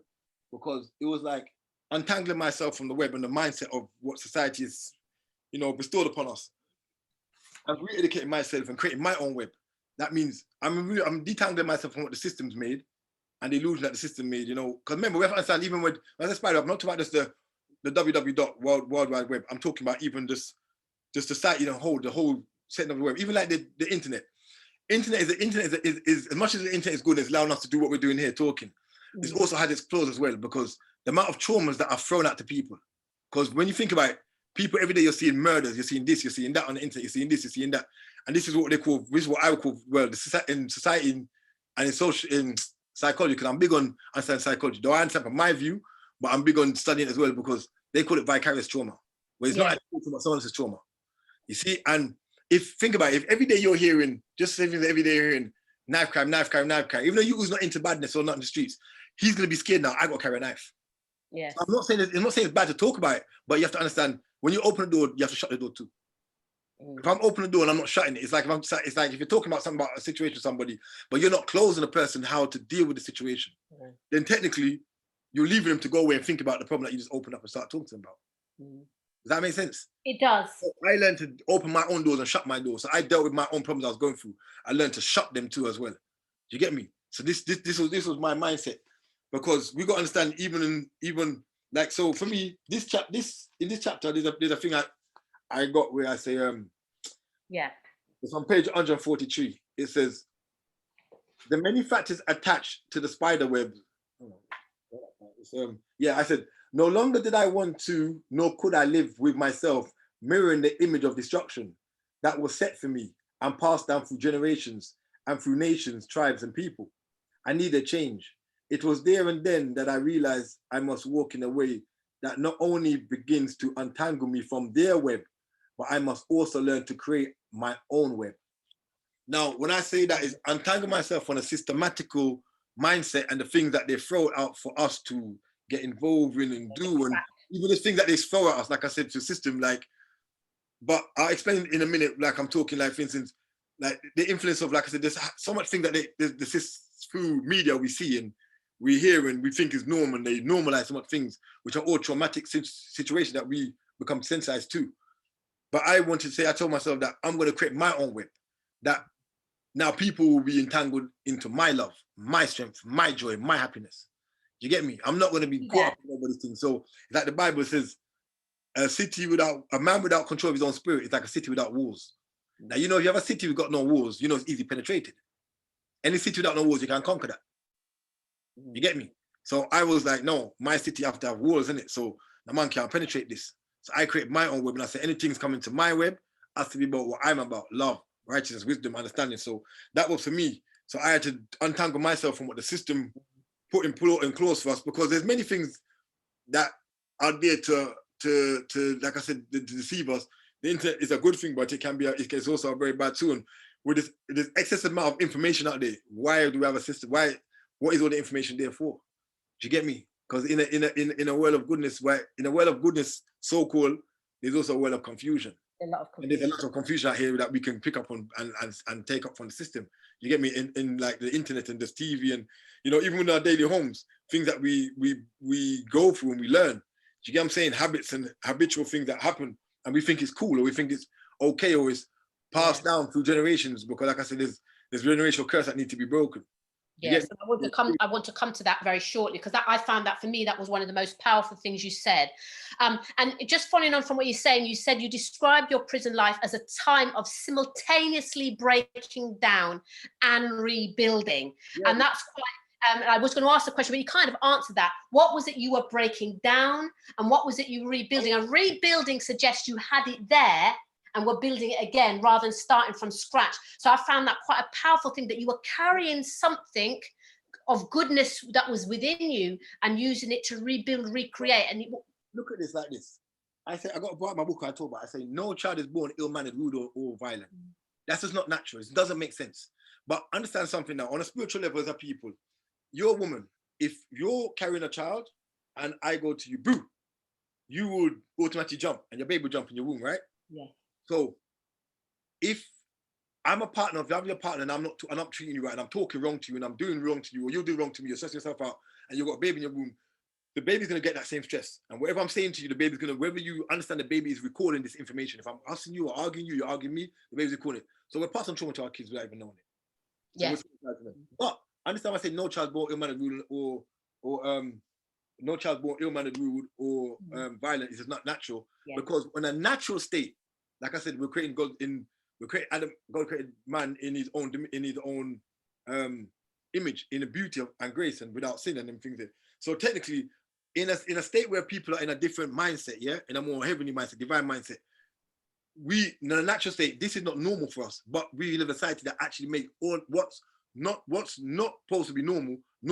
So we look at things in a very warped way and don't realize that we're just warped in our understanding. No disrespect to saying I say this, but we are, a lot of things even that I grew up with was really warped. Like it didn't mean it's cool to do certain things, or you're seeing certain things happen, and it was fine. Like I grew up in a very traumatized home, and I didn't really understand how traumatized my home was, because it's like, man, other people's got the situation going on too. Do you get what I'm saying to you? But that's not normal. That's not normal. It's not a normal. It's not cool. And even when you have a home where there's a level of consciousness in it, it's still the deeper understanding of our spiritual energy. We have to really understand how it can transfer from one person to the next person. Like, look at this like this. Let's look at energy transfer on a basic level. Me and you are good friends, right? You know, just say for instance, you know, I've got a wife, and you know my wife. I'm sad.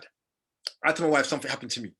You phone her. She says to you, "Oh, you go. Oh, what's up with you?" She's like, Stevie told me that, you know, something happened to him. Blah blah blah blah. So you're like, "Oh, don't worry, baby. Everything will be good. God did it." You get sad. Your friend calls you. "Oh, what's going on with you, sister?" "Oh, my friend just told me about her situation happened to her husband." "Oh my God, this is sad." Now that, even though we're just talking, but we're passing on the energy of sadness, and we don't realize. And these things, we don't understand how we're connected to how we're connected to the earth, and we're, because Sister mentioned earlier, I was talk about connected to the earth. We're connected to the universe in a very deep way. The scriptures made it very clear. When the children of Israel, I'm an Israelite, and I look at this like this. Because you said that when we went into the Holy Land, it was a very luxurious land. When people started to sin, the land became barren. And the scripture said when we start changing ourselves back to the Most High, the land becomes good again. So what's that telling you? We are connected to the universe. When the people don't do right, the misbalance happens with the earth. And so we have to understand how we have an effect on the universe as a people. This is why, as a youth, I didn't understand myself in time. And I know I was really out of sync with myself, the earth, and a lot of things I was going through. Do you get me? I was really, really out of sync. And it's like, I had to just realign myself when I was in prison. I had that time to realign myself, because if I wasn't, be honest to you, if I didn't go to prison, I would have been dead right now, or I would have been in prison for the rest of my life. Like a lot of my friends right now are doing 40 years. And if I talk about the amount of people I've got that's died, both in England, Jamaica, I've glossed over clearly over 100 friends. Yeah, in the book, and you always give respect to everybody who's transitioned. I noticed that in the book. So it leads me to, and that just leads me on to, I was going to talk about family a little bit later on, but you say in your book, which really hit me, you speak very passionately about the promise or the covenant that we make to the universe at the point of a child's birth. In fact, I'd like to just read that section, because I think the family needs to understand how powerful that is. Whether he knows it or not, conscious or unconscious of his actions, he has reached out to the universe, asking permission to be a special guide onto this soul, aiding him or her in their journey. And that's when you talk about the promise or covenants that we make, whether we're conscious or not, at that point a child is born. So I know you had a very unpleasant upbringing through your stepfather. That started probably off your anger. But what I'd like to ask from that really is a series of questions that follow on. The subtlety of the impact of parents who don't give you unconditional love, the impact of parents' trauma. And what would you say to young people who are receiving the trauma of their parents, who are not doing it deliberately? How can they self-protect? Otherwise, as you say, the circle goes on. So that subtlety, that covenant, if your parents are not unconditional with you, and how can young people protect themselves? In much I say that in my book, I made it very clear, like I don't try to judge neither the parents. Because some people don't even understand what they're doing bad things. That's right, yeah. We live in a society where, you see, for me, even like the youth, people like to judge the youth, we live in a society where it's always, this is society's theme. We always talk about good and evil and heaven and earth and them things there. But if we really understand, we just get even deeper than on this situation. There is nothing called really like a balance. Yeah, there's nothing like a real balance in the sense of like, you don't have heaven and earth, because you have heaven, you have the heaven of heavens according to scriptures. If you read the Islam, they say the heaven of heavens. If you read the Bible, they say heaven of heavens. There isn't the heaven and earth as a balance. There's a harmoniousness that needs to happen. You understand? More than a balance, there's a harmoniousness that needs to happen. Because if we have a bill, right, it's £1,000 for the bill, yeah? So I'll give a basic understanding right now if I break down what I'm going to say to you. If I've got a bill, that's £1,000. Me and you are, again, just say, hyper speaking, me and you are partners. And this bill is, say, £1,000. You put £200, I put £800. It doesn't make me like more contributing factor in this relationship than you. Reason why I say that is because without that, without your £200, we don't have the £1,000 to reach the goal that needed. So that harmoniousness that needs to be achieved. It's not about weighing up things equally. It's about how do you make harmoniousness appear? The transition for harmoniousness. It's like the sun doesn't shine the same out as the moon, does it? The moon shines less than the sun, but they both have their glory. And you need them, yeah. And you need them. The wind likewise doesn't blow like the rain. Doesn't come like the rain, but you need them. You get me? You have heavier winds and lighter winds. You have nothing works like how people kind of imagine things in our brains of balance. It doesn't make sense. We're getting very mortal in our mindsets and not actually looking at the spiritual nature that we were designed to live by. Does that make sense? Yeah. So for me, it's like when I look at people, we always say this person's guilty or that person's innocent and this person's a perpetrator and that person's a victim. But when you look at even violence, like if you study my life and realize what I've been through, wasn't I a victim too at one point? Yes, yeah, exactly. Yes. Someone looked at me properly and realized all the things I was going through. They'd not acknowledge that instead of judging me, they say, "Hey, this dude's a victim too." But they never caught me. Like I said at the beginning of my book, I said, "I wish someone tried to save me." I goes hard in the beginning. I said, "I hope my book saves somebody the way someone and where no one ever reached out for me." But I said, but at the same time, my beloved told me that my ancestors are on the other side are with me. You get me? So and I believe in that. You know what I mean? The Most High Spirit is always with me and my people. I never left me. You get me? So I just feel like I'm good. So, but the point I'm making is we need to really understand that that when it comes to a parent, some people may not understand their right priorities, but it doesn't make them bad. It just means they just fully don't comprehend. Because I mentored a child, and I had a woman ask me, she goes to me like, she'd rather go do her hair. I had a conversation, she'd rather do her hair and her nails and go buy a bottle of, was it Courvoisier, then actually give me money, like pay me to mentor her son. And I was like, cool. I understood where she's coming from, didn't judge her. I just know that your mindset was in the right place because you look at certain other things. But then again, it's what she's been through as well. You get me? Like, we're in a very traumatized society. I remember trauma is dependent on how much stress people can take. And a lot of us, again, don't understand about emotional control. We don't have emotional control, so we don't know how to deal with our emotions. A lot of us, as much as we say we do, a lot of us don't. And a lot of us don't know how to grasp ourselves quick when we out to, because remember, once you say something or do something, it's hard to get it back again. You can't. A lot of people think negative emotion is just when you're angry, screaming and shouting, but negative emotion can be when you're very quiet and very calm. And that's, some people get misled by, I think, well, I'm not emotional or causing any harm, but you're silent. In fact, your silence can be worse than actually me even shouting, because it can be misleading. And if you're misleading, then you're also misdirecting as well. So how could young people, could my children, for example, protect themselves from the trauma that I might be passing on deliberately or not deliberately, conscious or not conscious? Because as we get older, changes are harder. So how could my children, who are still their minds are still flexible, how could they protect themselves from me? I would say this. I would say, even importantly, is to break the circle. Importantly, to take a moment to reflect on self. And even when they look at you, might do something. For instance, if I got friends around me still that, that are still on the streets, I'm not going to turn my back on them just because they're on the streets. I'm not on the streets anymore. And they may do certain things, but it's not me. It's not what I'm about. So when they bring certain conversation to me, I won't disrespect what they're doing, but I will talk to them about, yo, blood, you know that this is what I'm about, this is what you're doing. Now, I got friends around me who will tell me straight, don't jump in my car because I'm going to the road and I got something.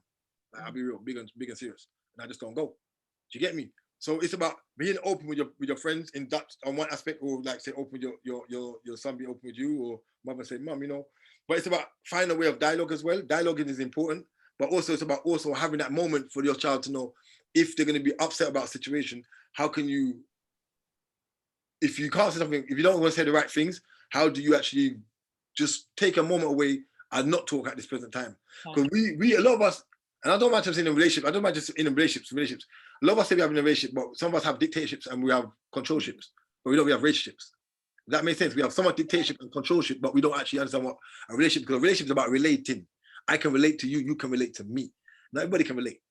You get me? So if we've got a situation right now, if I'm heated with somebody that I really care for, and I don't feel like I can talk right now, I'm not going to try to talk. And if you should respect me if I say I don't want to talk at this moment. You get me? And when I was younger, my brother, like I said, my brother used to beat me for not talking when I used to run from home. He beat the hell out of me. But he beat me, and I don't hate him because he's just thinking, why are you doing what you're doing and not talking? Because I was internal with regards to what I never spoke about, like my pains, what I was going for my stepfather, but I'd take it out of other people on the road and I'd run away from home and all this kind of stuff. And he'd beat me not knowing why I'm doing it all the time. But his approach to me was, tell him why you're doing it. Where are you going? Why are you doing this? Why are you? But that's the wrong approach, bro. Like, it's not going to work for me. Like, you get what I'm saying? Even the Bible says don't spoil the child, but also talk about wisdom and teach a child wisdom. So how do you have to understand when to conduct certain things and how to talk. And he never came to me with the right approach. And I think in a lot of us in families, we don't come to the right approach. Even sometimes we're talking to our children, we say things like, just simple things like, you're being silly now, starting silly. Small words we say can trigger things. Yeah. Because we don't know what a child remembers from being young or what they've been through. Do you get what I'm saying? So I feel like there's times when there's a time to take this. There's a time when you need to talk. There's a time when you don't compensate straight away. You take that moment out to reflect on self or to chill. There's times when you can, where you need to sit down and dialogue at that moment because you're both in that phase where you want to discuss it. There's times you might not even talk. It might be more actions. You may do something. Because I sometimes make the children, I don't actually make them talk with their parent. I might make them do some boxing or kickboxing together. They both got angry. They're both frustrated. You know what? Okay, mum come training, son come training. I'm training with the son. The son don't want to talk to mum. He's vexed. But I'll make a little conversation like, I'm training the son. I'm like, I want to go toilet. I don't really want to go toilet now. I just say I want to go toilet. And I say, Mum, hold the pads for him. And I'm just going out of the room just to leave them. So she held the pads for him and he's punching against the pads. But that's giving them a moment to reflect on and to just have a little energy exchange together. So you have to just kind of know, like, when in the situation you're in with your child, how to deal with it. And at the same time, your child also needs to have that moment to say to themselves, all right, you know what?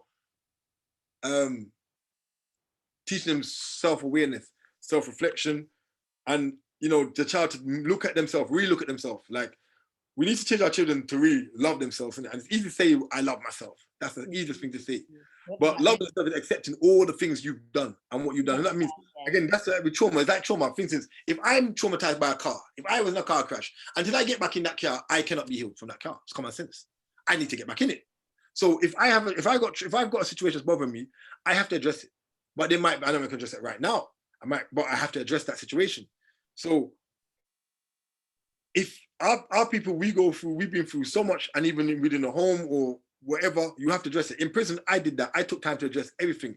My stepfather, I used to be angry at my stepfather. Yeah. I was really angry. Like, I'll be honest, say I was gonna done his lights when I came out. Before I came out, when I was in prison, I said, if I come out, I'm gonna done his lights. I came out of prison and I didn't. You know, I actually physically attacked him. Have you read my book? I'm sure I never read that chapter where I haven't reached that part, but the part I've read, I could see the hatred for that man from there. So you saying that hasn't taken me by surprise. When I come to that part, I wouldn't be surprised. And it's only when things really escalated that bad, my mom realized there was something wrong, because I wasn't talking. And I always encourage young people to learn to talk. If you find someone you trust and find someone you can talk to, because I wasn't talking. Because I was even telling my friends when I was younger, my friends were planning to. It was madness. It was just crazy. It was crazy. Then I left the country. I was 15. It was totally, my life was like haywire. My mom was the most amazing one, but again, she had her own traumas. My mom was taken from her mother at a young age, and my mother's mum was a very wealthy woman in Jamaica. I come from a very strong family in Jamaica, and my mum was taken to England, and she lost all her wealth because it's a long story. I don't want to talk. I don't know. That's impacting as well. And I think, just listen to what you say there. It's very important then that in those moments of calm, that families sit down and have those conversations. So, and they establish this, when this happens, or when I'm angry as a parent, or when I'm angry as a child, we already know, we set up kind of the rules and boundaries. I'll give you your 5 minutes, you give me 5 minutes. So it doesn't come as a surprise to anybody. We know what we're going to do. Now, this brings me on to religion. Someone mentioned generational curses. Well, if you read the scriptures, the Bible tells you about this. In Deuteronomy 28, it talks about the curses. When you look at the curses, it talks about your children will be taken away and everything we're going to go through. These curses are not easy. And remember, these curses are what person mentioned, generational curses. These things are what carry on from parent to child to child. Yeah. You get what I'm saying to you? Because imagine a parent who's distorted knowing that your children's been taken away from you. My mom went through that herself. That's why my mom was so protective of me. Because in the think of history, your children be ripped away from you, according to scriptures. That parent, that person, that male, that female, the level of stress in their body. And when they're having children, that they're keeping that. Because remember, it's energy now. And if you don't know how to disperse this energy, if you don't know how to disperse this energy, what happens to it? Because remember, energy now. If you don't let it out, what does happen? It's going to be there, isn't it? Yeah. We see it in the cartoons when it then just explodes out everywhere. It's going to manifest. Remember, it has to seep out in the universe, because it cannot be contained in your body forever. This is illusion. Yeah. It has to seep out some way or somehow. You get me? Even in the unseen mist, it's going to come out, but it has to come out.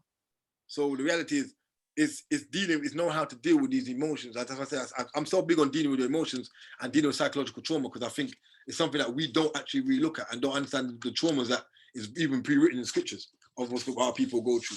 And so me, I'm really big on dealing with those things, because I've come a long way from where I used to be. I'm not a perfect dude right now, but I've come a long way from where I used to be. I was like a trigger happy, like mentally just wild. I was just crazy. So this brings me on to my next question is the whole question about religion. So you went into prison as a Rastafarian. I've read that you did a lot of studying and a lot of reflection again. You moved away, you left Rastafarianism. So how did that happen? You then got the name Israel. You then wanted the Hebrew Bible in Hebrew, which you started to read. So how did that all happen, and where are you with religion today? None of it's religion. Ras is not religion in the sense of religion, like modern day concept. Because you have the modern day concept of religion, where, because remember the word religion literally just means a worship of God. So everyone has a religion. When you look at it from take it away from the systematical mindset, so we know modern Christianity, modern Judaism, modern Islam, and the way people see it as a religion, when it's a religious kind of gathering situation. We see religion like that sense by modern construct. But religion itself, by the word, it just means a belief in God. So everybody has a religion, whether it's Kemet, whether it's Ancient Sumer, whether it's Mayans, everyone had a religion in history. The Pygmies, everyone had a religion. Because it's just, when you go look at the word, because everyone had a belief in a God concept. Whether if you live in God or not, it's a belief of a God concept. But for me, what it was is, I was born, I'm one of them very fortunate people to say, I'm born knowing I was an Israelite. I was born knowing I was an Israelite. When I say that, it's because my mom's name is Juanita Bathsheba Shamiwal. Okay. My family are mixing Jamaican and Syrian. Right. I was born, so I'm Jamaican Syrian, technically. Okay. And I've got Cuban in me as well. My father's Cuban. My mom's side I'm talking about. My mom's family all have Spanish names going back in Jamaica. A lot of us have Spanish names. My mom's like Julio and them. That's all my mom's family. They have Spanish names. Now, I grew up knowing I was an Israelite. I grew up knowing I was a Jew. My granddad used to call himself a proud black Jew. He always says he's a Jew. Now, that's my mom's father. To me, I was like, that never meant nothing to me as a youth growing up. And I went to church sometime anyway, to be honest. But that never meant nothing to me because I grew up in South Kilburn, where South Kilburn was like a lot of youths, black and Irish and street life. And you know what I mean? Like, what I grew up was, we get busy at times on the road. Do you get me? Like, older people would see violence and stuff happening and things. So that was never really my interest, the like history in that. And it wasn't something that was really pushed on me much by my mom anyway, to be honest. So I grew up not really looking at none of that. And my father was more towards Rasta, and I grew up around a lot of Rasta uncles and things there and family. And again, I'm not really, even though I don't describe to Rasta as Tafari being Christ like I used to, but it was that it kind of preconceived ideas growing up as a youth. I had a lot of preconceived ideas about situations, but the Rasta faith, I'm not saying I totally get away from. I'm not away from it in the sense that I don't see Tafari, I see him.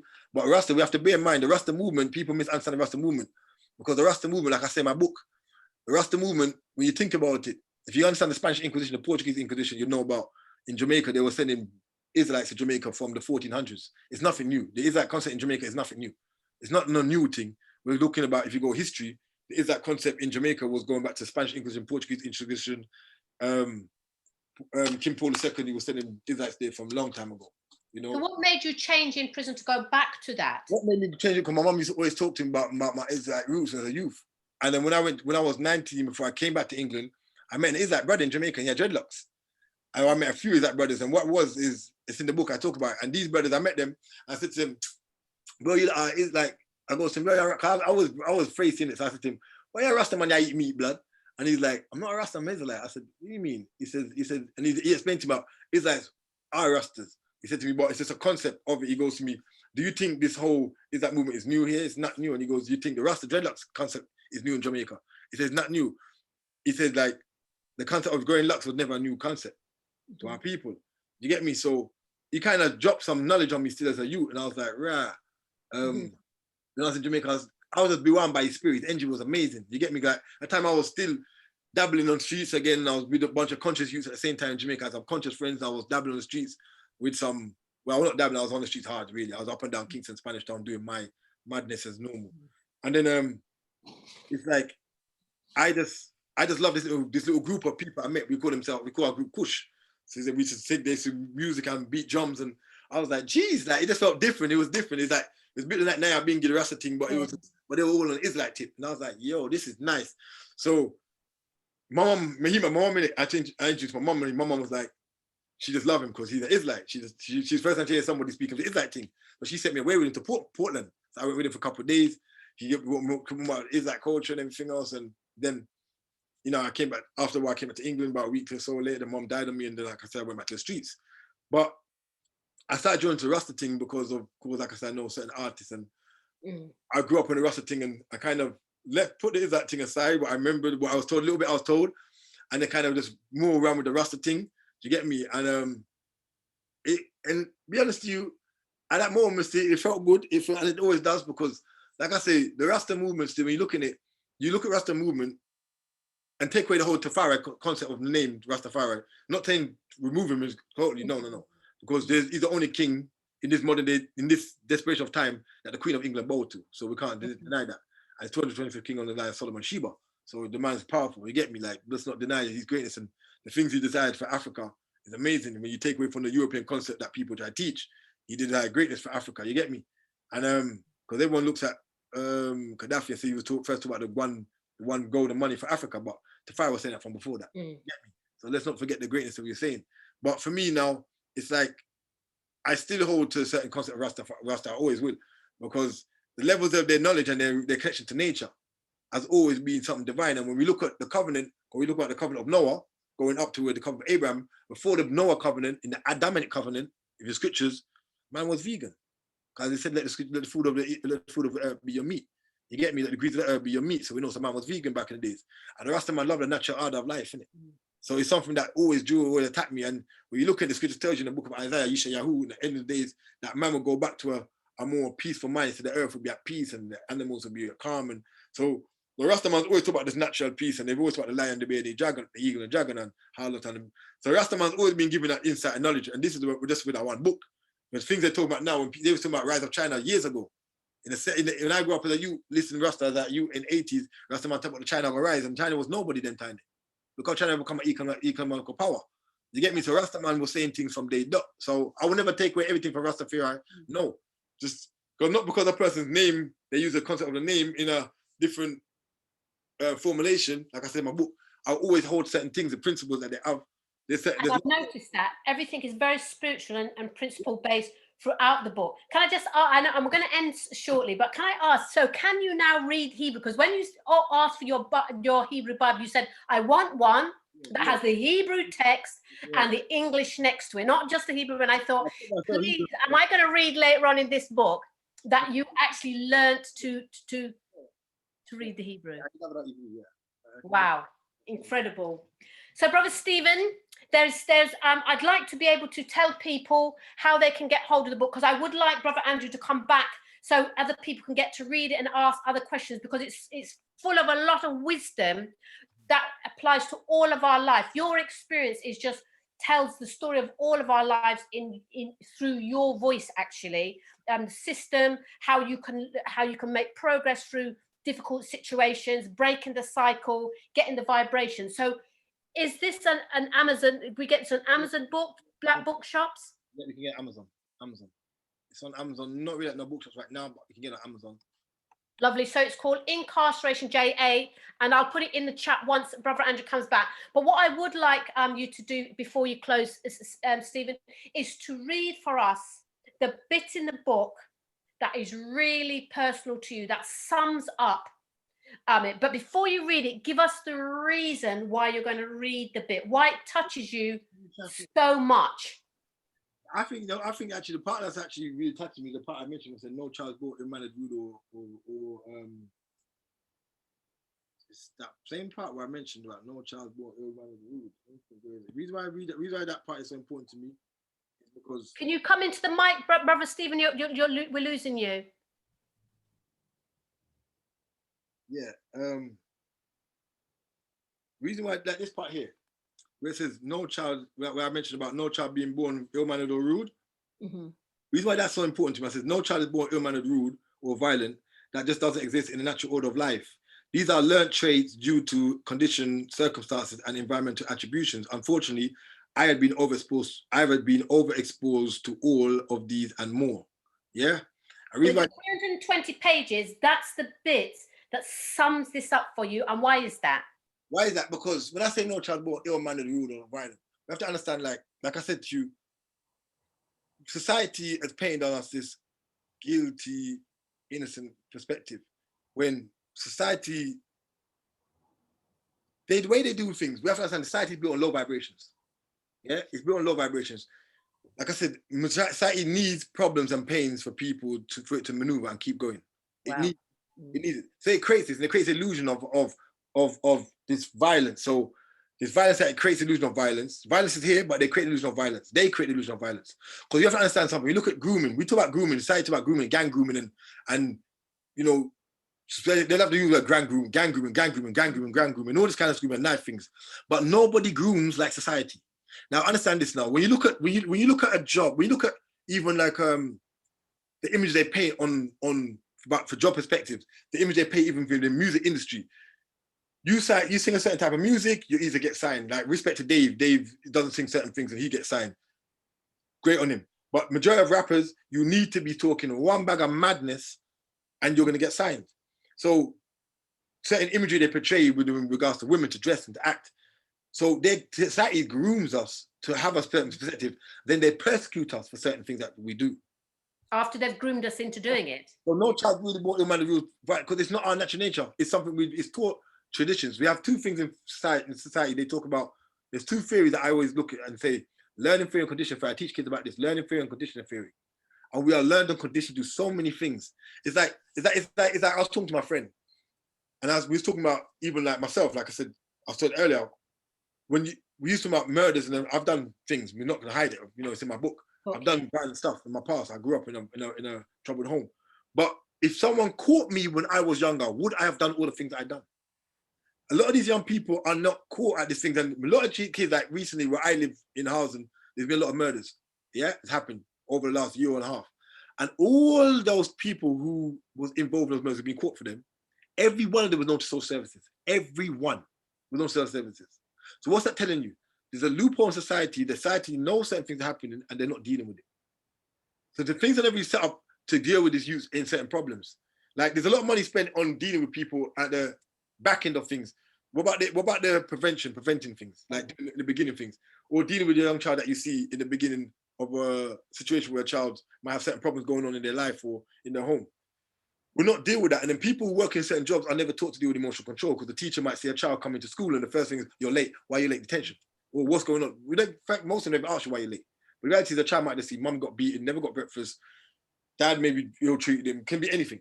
Like me, I went to school and I was angry because I wasn't getting my school money from my stepfather and I was going through my own problems. I get blackouts. I was that angry, I used to get blackouts as a little boy. Do you get me? Like, who knew what I was going through? And because of your approach towards me, when I was seeing a psychiatrist at 8, I was seeing a psychiatrist who knew I was not talking to you. I didn't trust you. The point I'm saying is, we don't realize that this way society has made us, we don't look at the bigger picture. We just always tend to, like I said, judge. And again, if you look at even history and culture, when you judge people, you judge them to see what like the best outcomes you can do in it.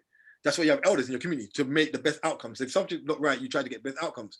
We just judge in our community. We just judge. Then like for instance, we might judge a mum who's getting money from her child. Yeah. But you don't know how much that mum's crying in the house over bills. Yeah. And that kid can't see that, don't want to see their mum. And you judging that mum, and instead of you want to help her, or you're wrong to take in, and I hear so-called conscious people say, you're wrong to take money for your child, you're not a role model. Get the hell out of here, bro. You don't know how much that mum is going through bare struggles, but because maybe her sister or her cousin turned around and belittled her because she's broke or whatever, she's not going nothing, then she's not going to turn to nobody in it. So the only person she has in her son is on the streets hustling. Now you're going to judge her. No, don't judge her. Let's go fix these problems. I got about 4 or 5 computers that I can show you. I can grab 2 right now and show you. I give computers out in my block in it to young youths for 2-3 months because I know some people can't afford it. So they get the computer to go and play do what they do when they do music or whatever. They use my computer to do it in it. Like I keep it real because I know the struggles that young people are going to.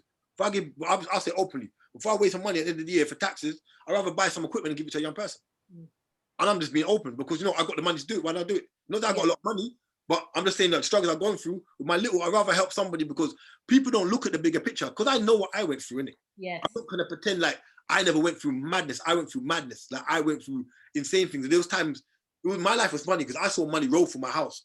The next minute we're broke, and I'm like, that don't make sense to me. That happened. But it's just madness. It's just madness going on in my home, and a lot of kids going through that. You might have my first documentary I ever done, Northeast Africa. It was on Vimeo on demand. Yeah, and I took my documentary on Vimeo on demand for a reason. And I'm not making a lot of money. Believe me, I struggle. I work 3 or 4 jobs, and I mean that I do for myself to make money. So my life is always busy. I'm just all over the place. Plus trying to be a father, and my children here, and when I get my children, it's just mad. But I do it because I want to do what I'm doing. And I took my documentary on Vimeo on demand for a reason because someone contacted me from America, said to me, bro, to be honest with you, I want to watch Northeast Africa, and I couldn't afford to buy it. It was 10,000, 2012. I put on YouTube 2013. He goes to me, I can't afford to buy it, bro.